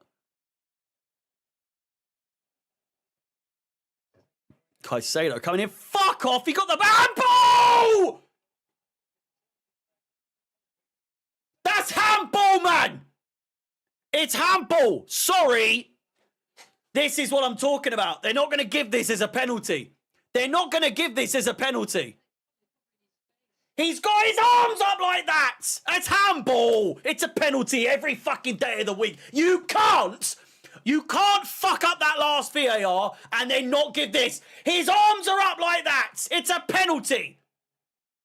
It's a penalty.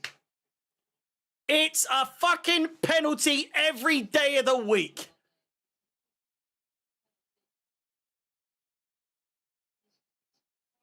It hits him there. It doesn't even hit him there. He's like that. It hits him on the forearm, man. It's a penalty. He's being told to go to the screen. This isn't a case of Fulham being hard done by. This is a penalty. Give it! It's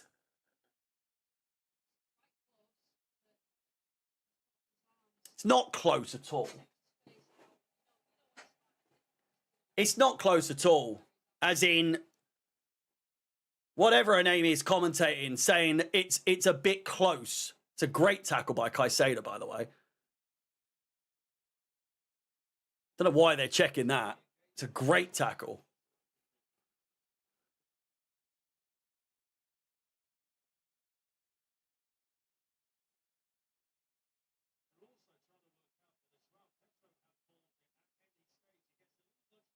They're checking to see if João Pedro handballs it. Oh, fuck off.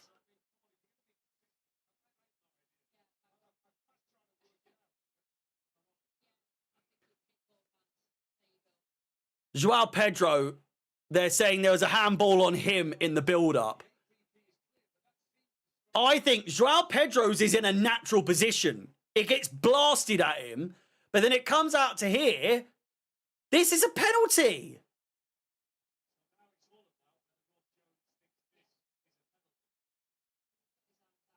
It's a fucking penalty, man. He's jumping up, going like that. He's made his body bigger, his arms out. It's hit his forearm, not his fucking bicep or tricep. What are we doing here? It's a penalty. You can't. It's not like 2 yards away either. It's moving for quite some fucking distance. It's a penalty. If he doesn't give this, the game's fucked. It was already fucked because of the decision he gave. Ah, here we go. They're checking the handball on Joao Pedro again.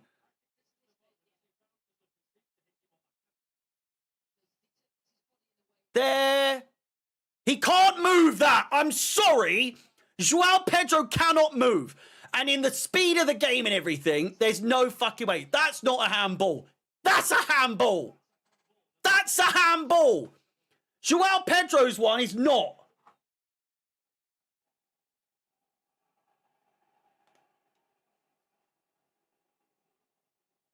Here we go.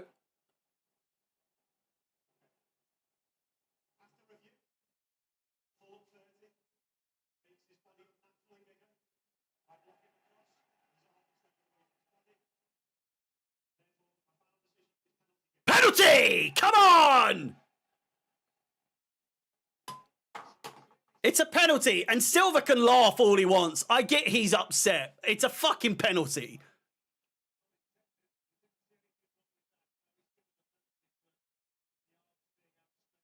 Joao Pedro, it does hit his hand. In the build-up, he's moving. It's going so quick. It's booted against his fingers. It's not a handball. Ah, sit down, you bunch of fucking gimps! All the Fulham fans being like, oh, God, how's he given that? Oh, God. It's just ridiculous. It's clearly a penalty. I think they've got that right. I think they've gotten that completely right. I understand the first issue with Fulham's goal being disallowed. That should have been a goal. This, there's no question in my mind. It's Enzo Fernandez, and it's in! It's 2-0! It's fucking Enzo clock! Get in! Like I say, their goal being disallowed, they were hard done by. It should have been a goal. This VAR decision, perfect. It took a little longer than it needed to, but it's a penalty. It's a penalty. Joao Pedro did touch his hands, but it was not a handball. The handball on Sessegnon, it's a clear and obvious handball. Penalty given, goal taken, fucking in the back of the net. It's done well by VAR.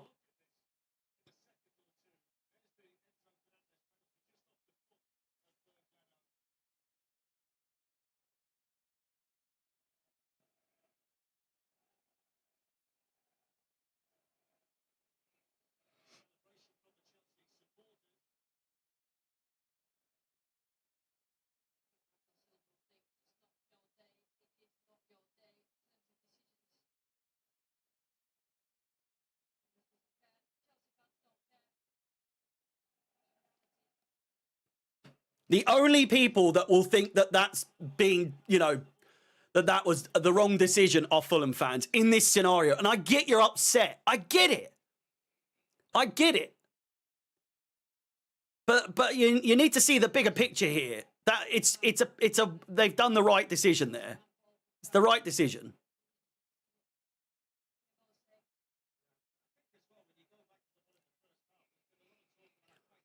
A lot of people in the chat saying that they've been playing better than us regardless. But we're winning 2-0. I think people need to realize that this is a clear indication of a team that are capable of winning the Premier League for the reason, and I'm not saying we're going to win the Premier League. This is a key example of a team that could go on to win the Premier League because this normally last season and the season before, this would have been like no chance of we winning this game. Would never have gone in our favour. The no luck of the draw. No grinding it out for the win. But we've been the worst side out of the two, and yet we're winning 2-0. It's a good sign. It's a really good sign. We can't maintain this level of like luck throughout the whole season, for sure, but I'm not unhappy, but I'm not happy. Here's Joao Pedro. Esteval plays really well. Oh, should have gone for the far post, man. Again, decision making. Oh.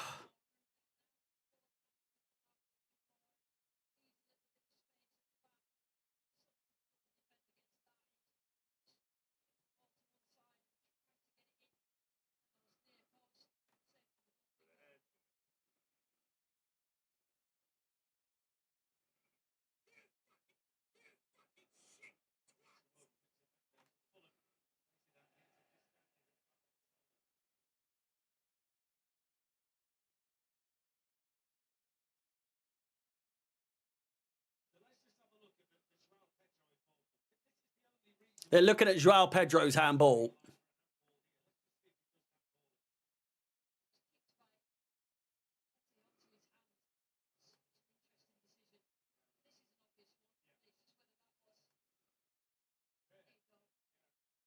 It's not. I don't care what people say.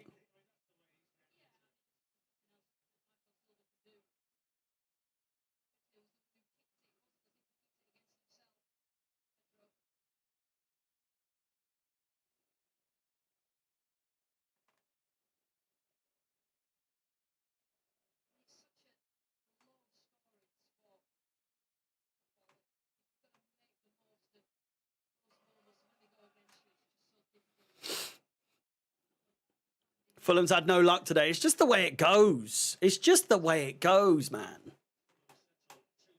You win some, you lose some. It is what it is.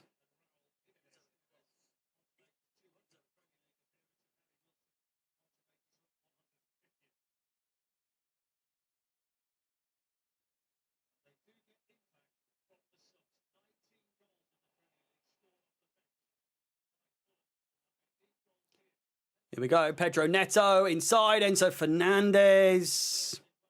Squandered.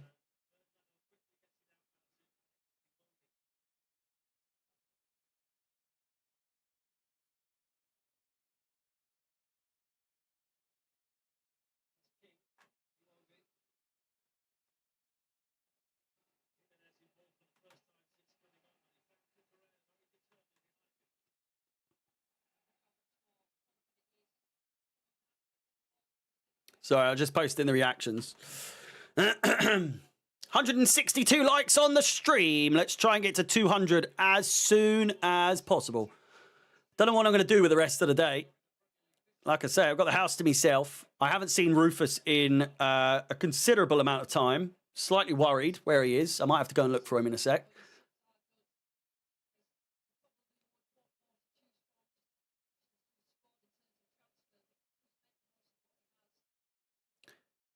Yeah, Dante. If it's a lovely ball. Oh, it's Joao Pedro. Oh, you've got to put it over him. Oh, that's poor.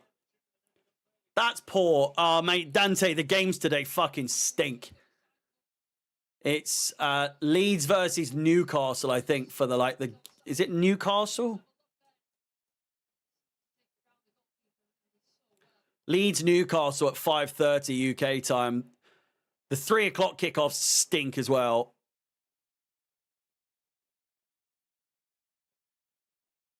Can always watch another game. We could. If I do, it'll be the Leeds Newcastle game, but I'm not interested. I'm just not bothered about it.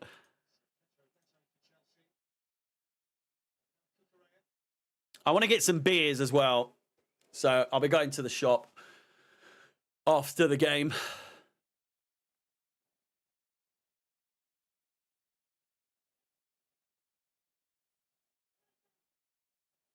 Oh, chance for Esteval.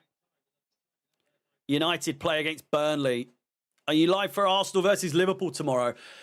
I mean, I've got to record the podcast tomorrow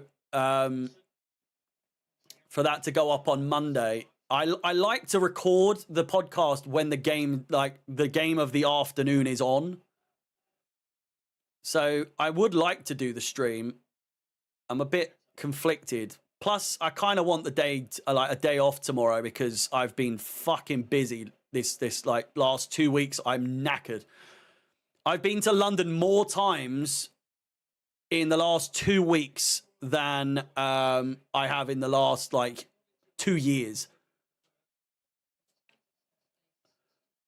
Did pitch side 3 times, twice last year and once in January this year.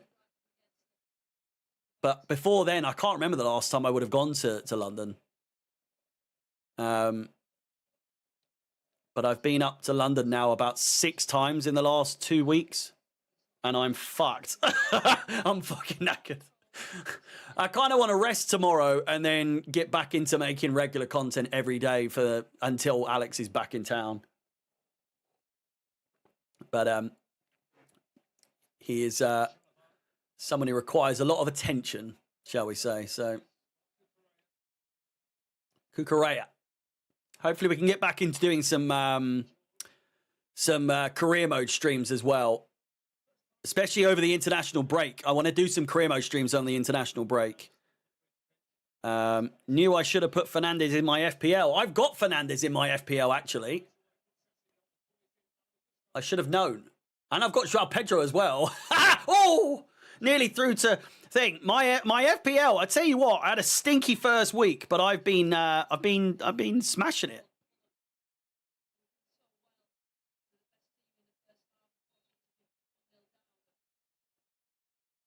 Six points. I don't think that's true.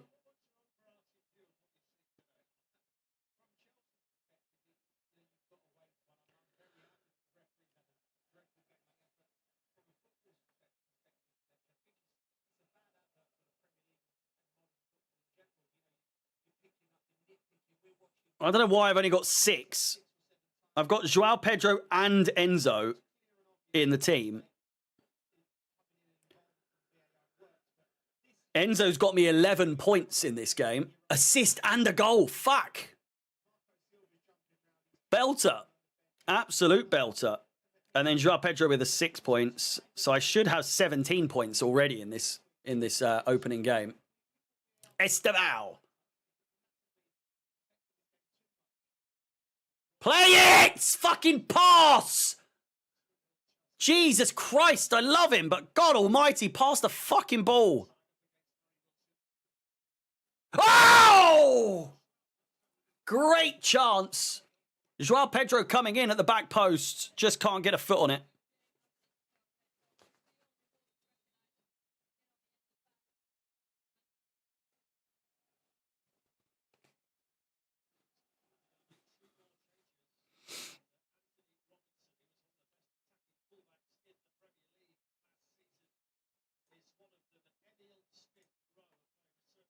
Smith Rowe coming on.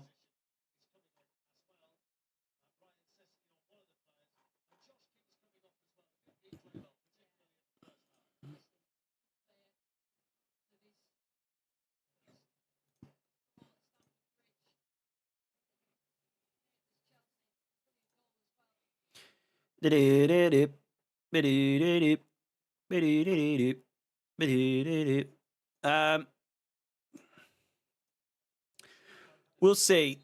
I may be live for the game tonight then. But I also don't imagine many people will watch, to be fair. Jamie Gittins coming on for Esteval.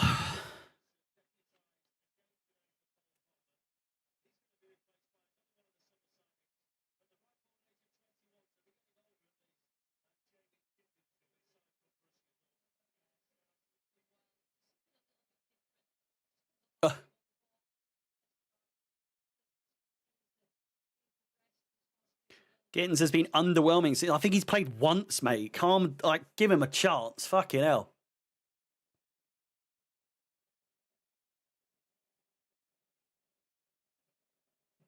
So Neto's moved over to the right.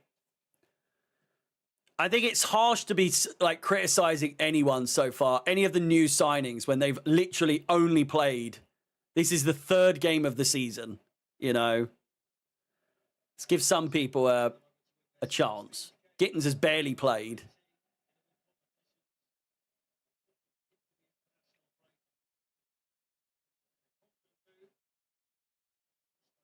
Like, he's clearly not first choice just yet. Was Garnacho presented at half-time? I don't think so. It'll probably be after the game, no?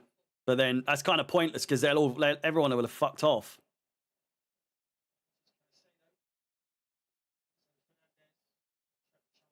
Hopefully, Kyle Walker has a good game. Does he play? Does he start for Burnley? I would assume so, no?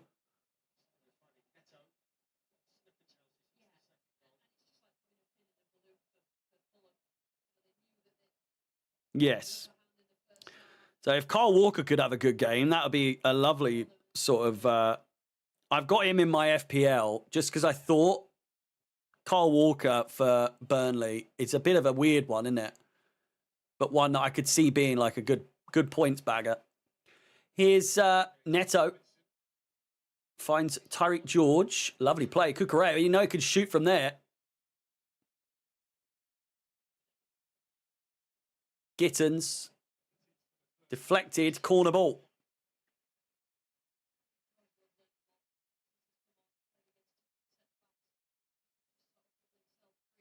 20 minutes to play.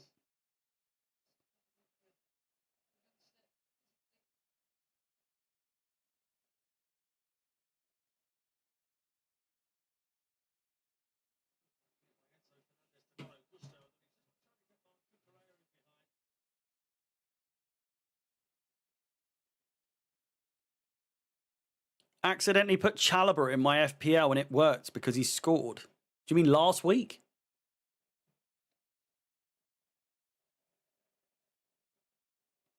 How'd you accidentally put someone in?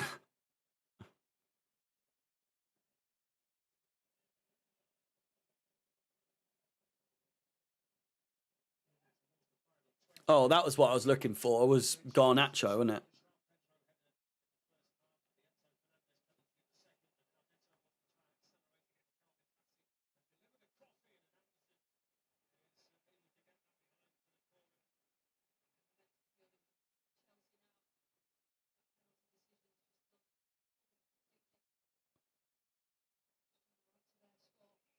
It's a bit weird that he's there.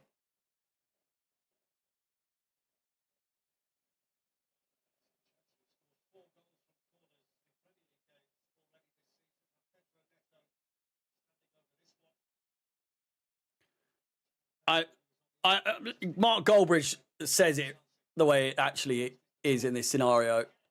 7 minutes into the game, they pan over to Garnacho and he's tapping on his phone. He's on his phone instead of watching the game. 7 minutes into the game.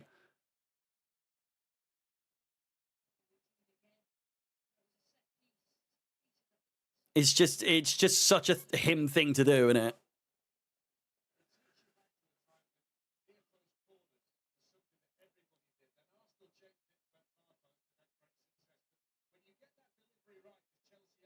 Gittins looks at best Kalu level at this stage. Fucking hell. I mean, Kalu was not bad for Chelsea at all, by the way, but I feel like that's meant as like a backhanded compliment. This is wild what people are so quick to... so quick to like judge people on like he's barely played any minutes. So we look, how many minutes has Gittins played for Chelsea, right?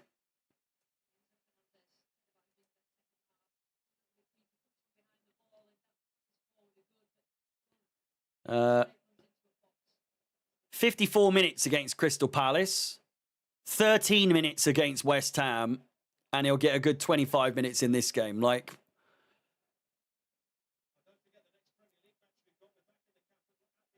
ridiculous.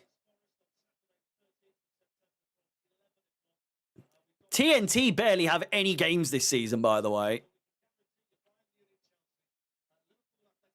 They got the Champions League, obviously, but Premier League games, barely any.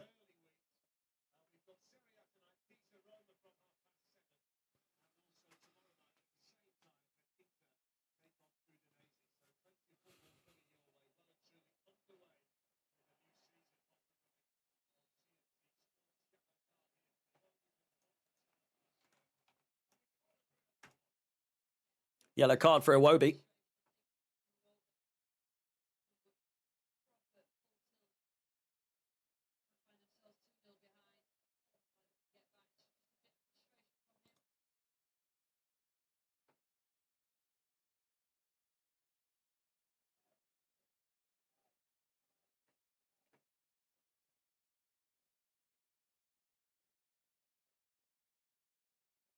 This has been a much better second half, or better half in general, yeah.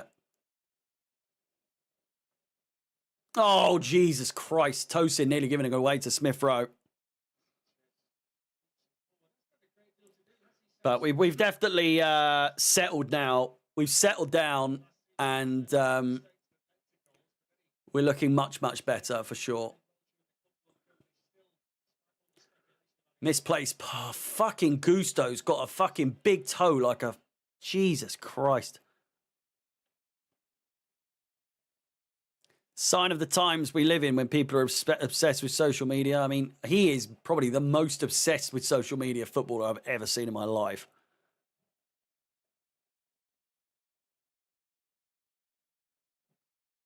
Hey, listen, Kalu's one of my favourite players to have played for Chelsea. So I've got all the respect for him. I don't appreciate the Gittins comparison at you being used as an insult when talking about Kalu. It's a bit weird. I don't think anyone thought Kalu was shit. Or like mid at best. He was... I don't think he was ever world class, but he was very good on his day.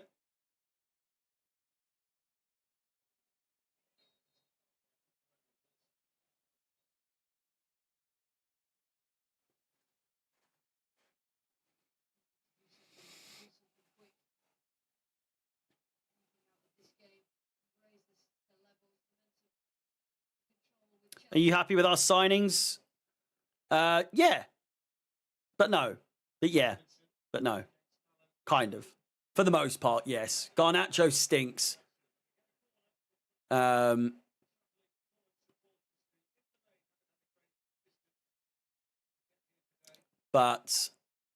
I think I'm happy with everyone else. I would have liked Xavi Simons, but the fact it hasn't happened, it is what it is, you know.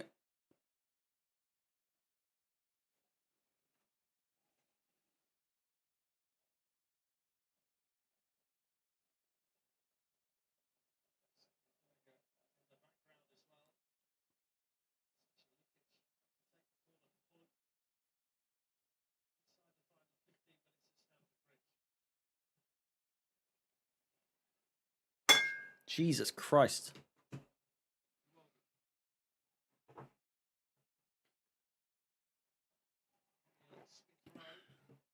$14 minutes to play.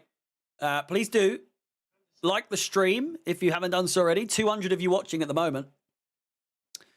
Please do leave a like. Subscribe if you haven't done so already. And hit the bell notification. I'll be posting a review after the full-time whistle. And maybe, just maybe, I'll be going live later on today for the Leeds-Newcastle game. I'll be honest with you, though. It does not tickle my pickle in any way, shape, or form. So, maybe. But if we could try and get to 200 likes before the end of the game, that would be fantastic.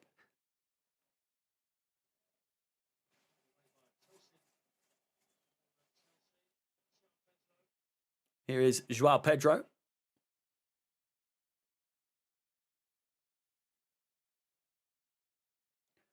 Bit of a slip there by Caicedo, who has stayed down. He's back up now.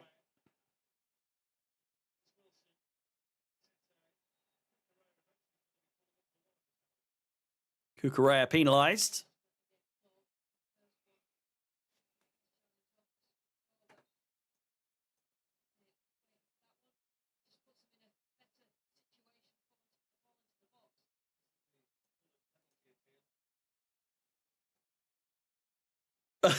Right, okay.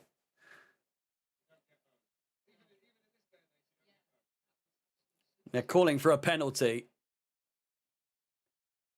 It's hit Gusto on the shoulder, so no, it's not a penalty. Andre Santos and Reece James about to come on.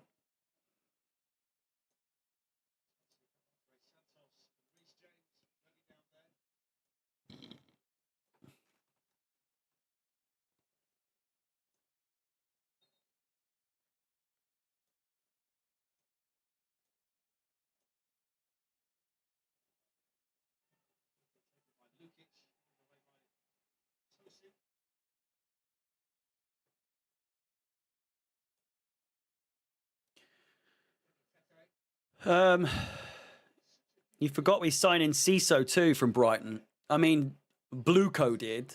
Not even Strasbourg. Blueco. I mean, it was Strasbourg, really, but strange scenario. Very strange scenario indeed.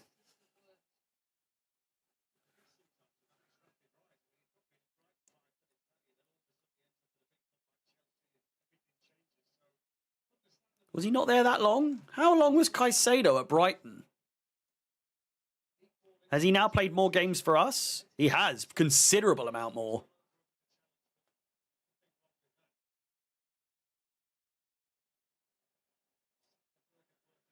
They put him on loan at a team called Beerschot in Belgium back in 2021 to 2022. What the fuck?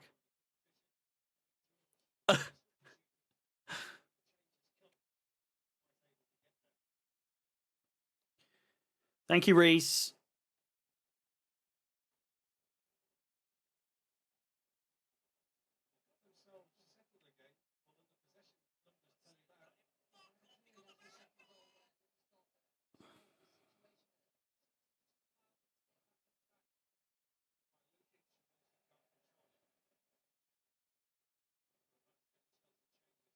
For substitutions for Chelsea.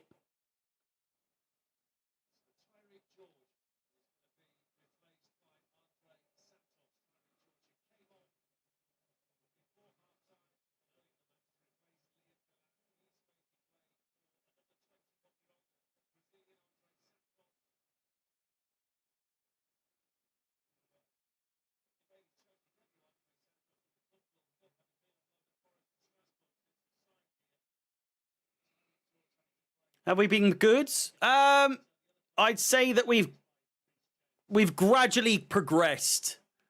I'd say it's plateaued again now, but wait, George got subbed.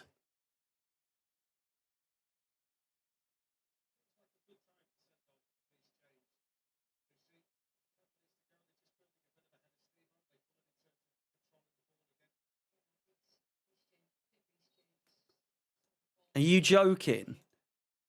He was shit. You are right.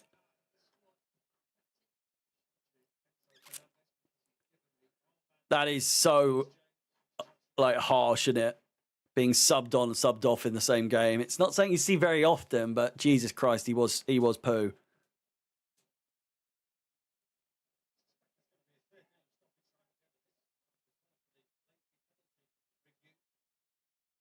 Lovely. Ah, oh, fucking hell. They've got such heavy touches, these players.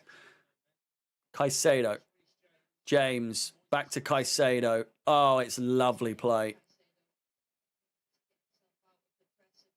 We seem a lot more calm, cool and collected when James is on the pitch, might I say. He just kind of, he brings like a level of calmness to the squad that the passing is just very, very level-headed. And apart from when Sanchez plays out from the back like that.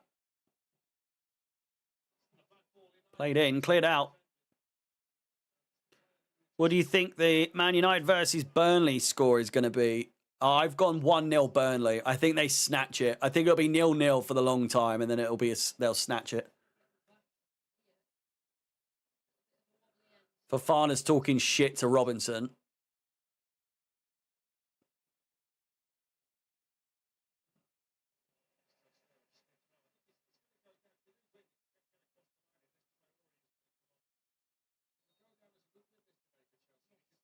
Traore with the biggest hair I've ever seen.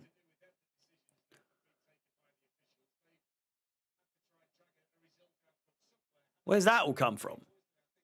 We're standing at the bar. We've traded Chalaba. It's a good day. It is a good day if we can hold on.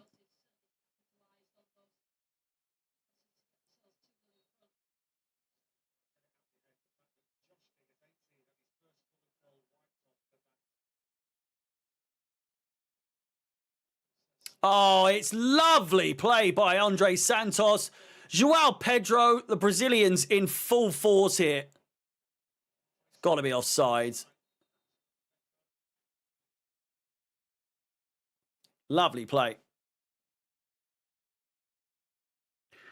If you can play shit and still win, it's looking good. Exactly, Reese. These are long days there have been where we've just struggled and struggled and struggled and then still found the way to win.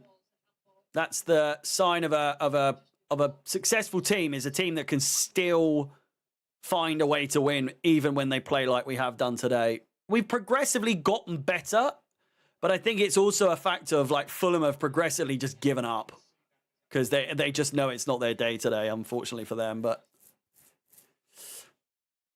it is what it is. Oh, fucking hell, man. Sanchez just puts us under so much. We're 2-0 up, 5 minutes to go, and he just thinks, I'm going to make this a lot harder for us for no reason. Oh, slipped on the ball there, Robinson.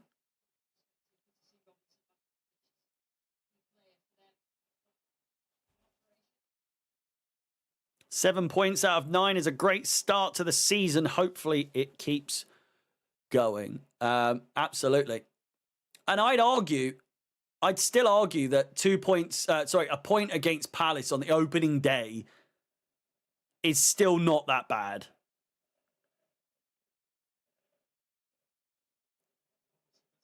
To the referee, 2-0.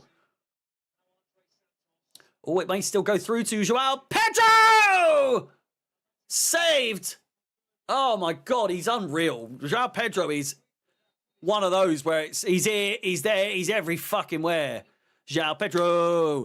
Joao Pedro! He's here, he's there, he's every fucking where. He really is. I love it.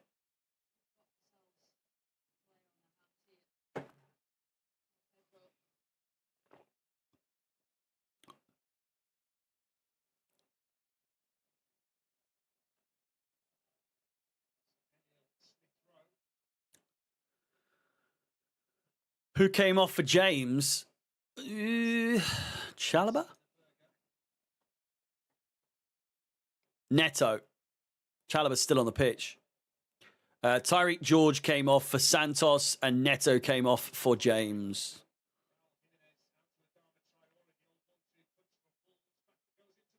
Eee. Yeah. Do you think? I don't know. I don't know. I don't really see Joao Pedro as someone who's going to play at Chelsea for his whole career.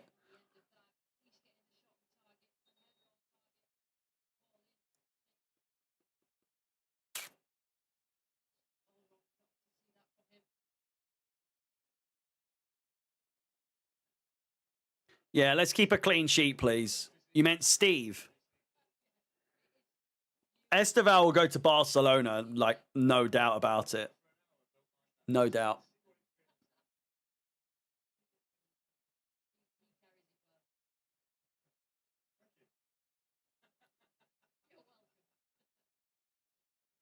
Gusto, lovely first touch. 3 minutes of regular time left. I'm going to say like 4 minutes of additional time. Well, I don't know. Penalty took a while, didn't it? 5 minutes of added time.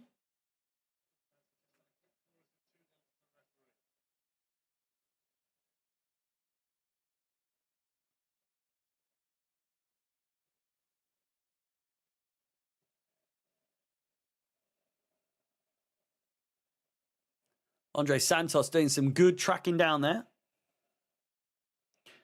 Like I say, I might do a watch along tomorrow. I probably won't though. Like I said, I'm going to get back into doing the watch alongs more often for other games. It's just the last 2 weeks since Alex has been here, it's been very sort of intense doing stuff for him and with him and everything. And I've not really had much time to do anything on here. Whereas this next 2 weeks, I'll be doing a lot of streams for like, we'll do the deadline day stream on Monday for sure. So join me for that. And then also we'll be doing some FIFA career mode streams And, you know, just bits and bobs here and there. And obviously, hopefully, daily videos and back to doing daily shorts and everything like that. But, you know, once the international break is over, I'll be back to doing regular sort of like top 4 watch and all that sort of stuff. But like I say, I've been too busy to really do what the amount of work I normally do on this channel. I've had to like put it on hold a little bit, carrying on all the like the big stuff like this, obviously. Are you watching Clash in Paris? Absolutely. That's tomorrow. Weirdly, it's on a Sunday. It's a bit weird.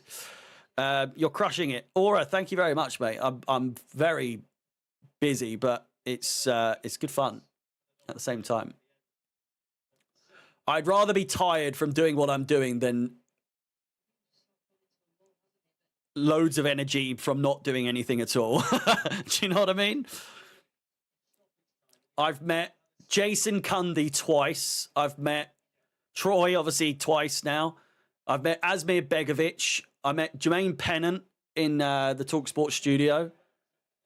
Andy Townsend was there. I've met a fucking load of people that I've just very fortunate to be in this position. It's all happened so fast. It's very weird.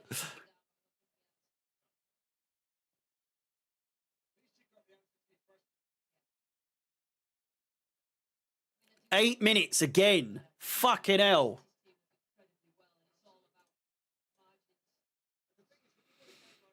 How often will Alex be in London to do the podcast? I mean, the podcast will be every week. They're going to just record it from the studio in New York now until they're back, both in London. But I think he said he'll be back again in London before New Year. So I would imagine either December or like late November. So around that time, I'll be a busy boy. Maybe even get to go to a Champions League game. You never know. If he's here during the Champions League phase, I tell you what, a night under the lights, I wouldn't say no. I'll tell you that much.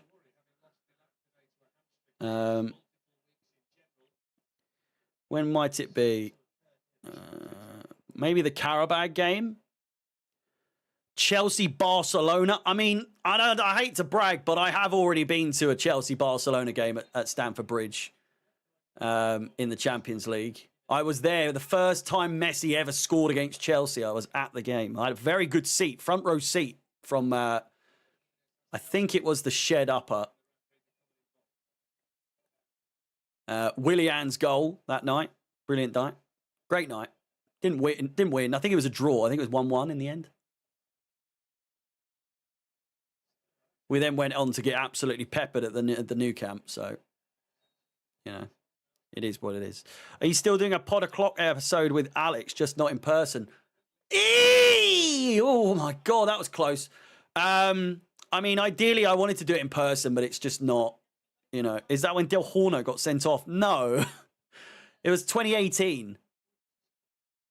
Willian was not playing with Del Horno back then. Oh.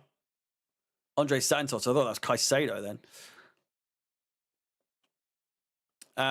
But yeah, it's just not worked out. Alex has been too busy. And I also I kind of couldn't be asked to... he still hasn't been to the house. He still hasn't met Rufus, which I think is outrageous, to be completely honest with you. You know?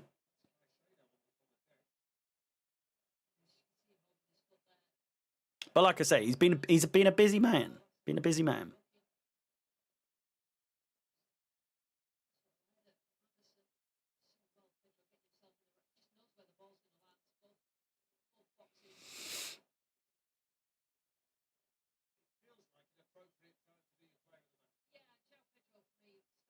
Yeah, Joao Pedro has to be the player of the match once again.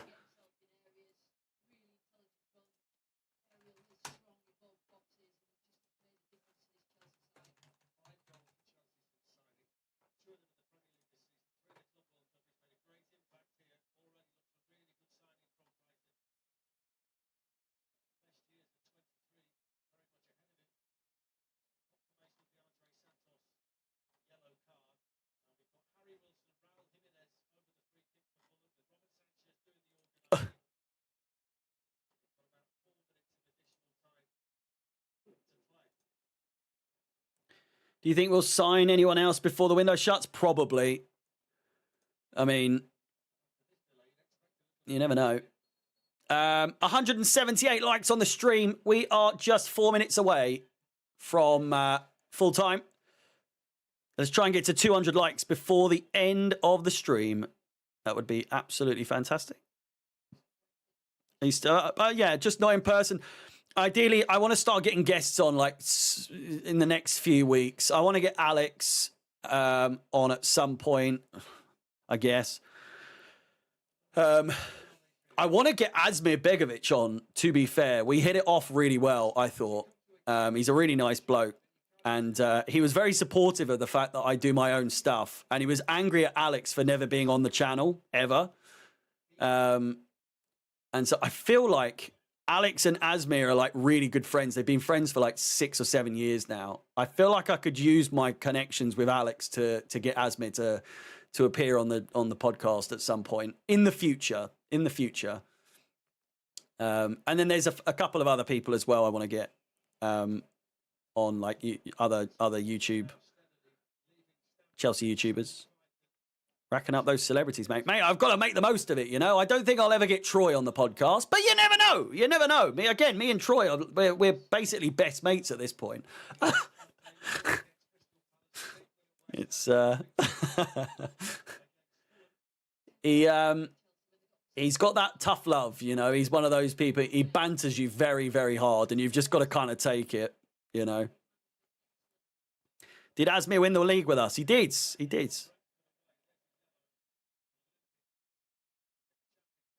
He gets you coffee. He was really annoyed because I didn't get everyone water, and I was sat there with a San Pellegrino in the studio, and they were all taking the piss out of me, saying, "Ooh, sparkling water, ooh." They wanted to call me a Tory, but you know, I'm never gonna beat the claims ever. I think I've just got to admit it at this point. Dini gives Big Brother vibes. He really, I would say, yeah, probably. Well, the way he's been with me so far. He's a proper nice bloke, though.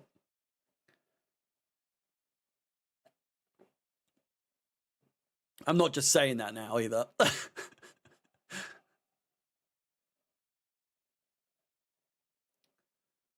Just over a minute to go. Flying high up in the sky. We'll keep the blue flag flying high. From Stamford Bridge to Wembley. We'll keep the blue flag flying high.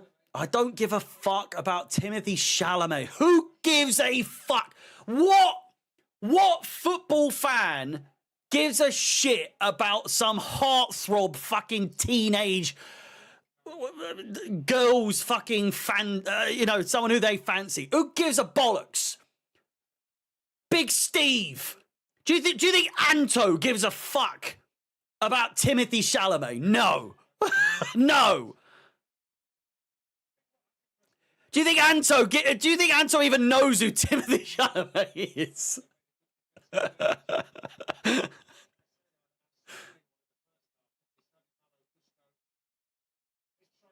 It's Traore. 10 seconds left. If we can please hold on to this clean sheet. Scorers are Joao Pedro and Enzo Fernandez from the spot. Get it away. There's 8 minutes. Blow it! Blow it!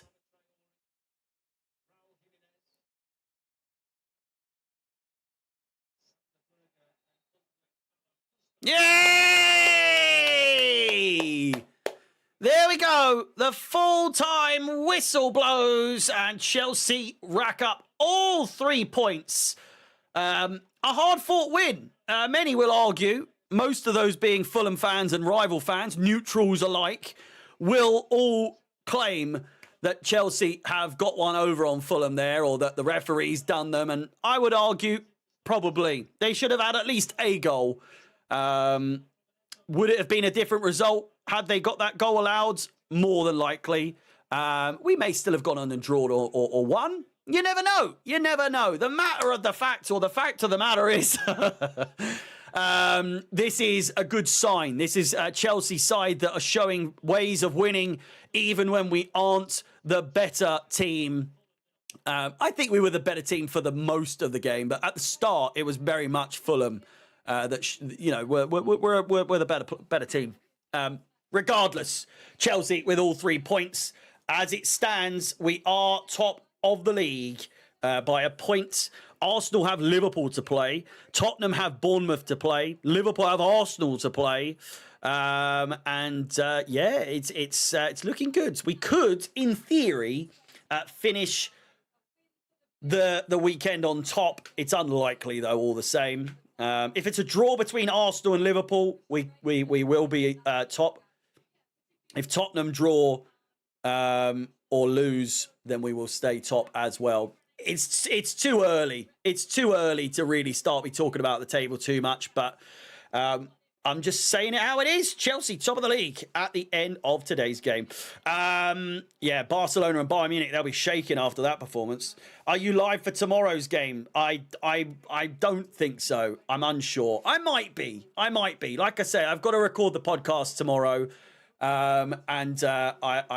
Like I say, after the international break, I'll probably start doing some more watch-alongs for other games here and there for top 4 watch and all that. I want to get back into doing more, at least one game per match week per day, if that makes sense. So, like, if there's games on Saturday and Sunday, I do one for I find a game for each of those days, as well as obviously doing Chelsea. Anyway, I've got to go and record the review.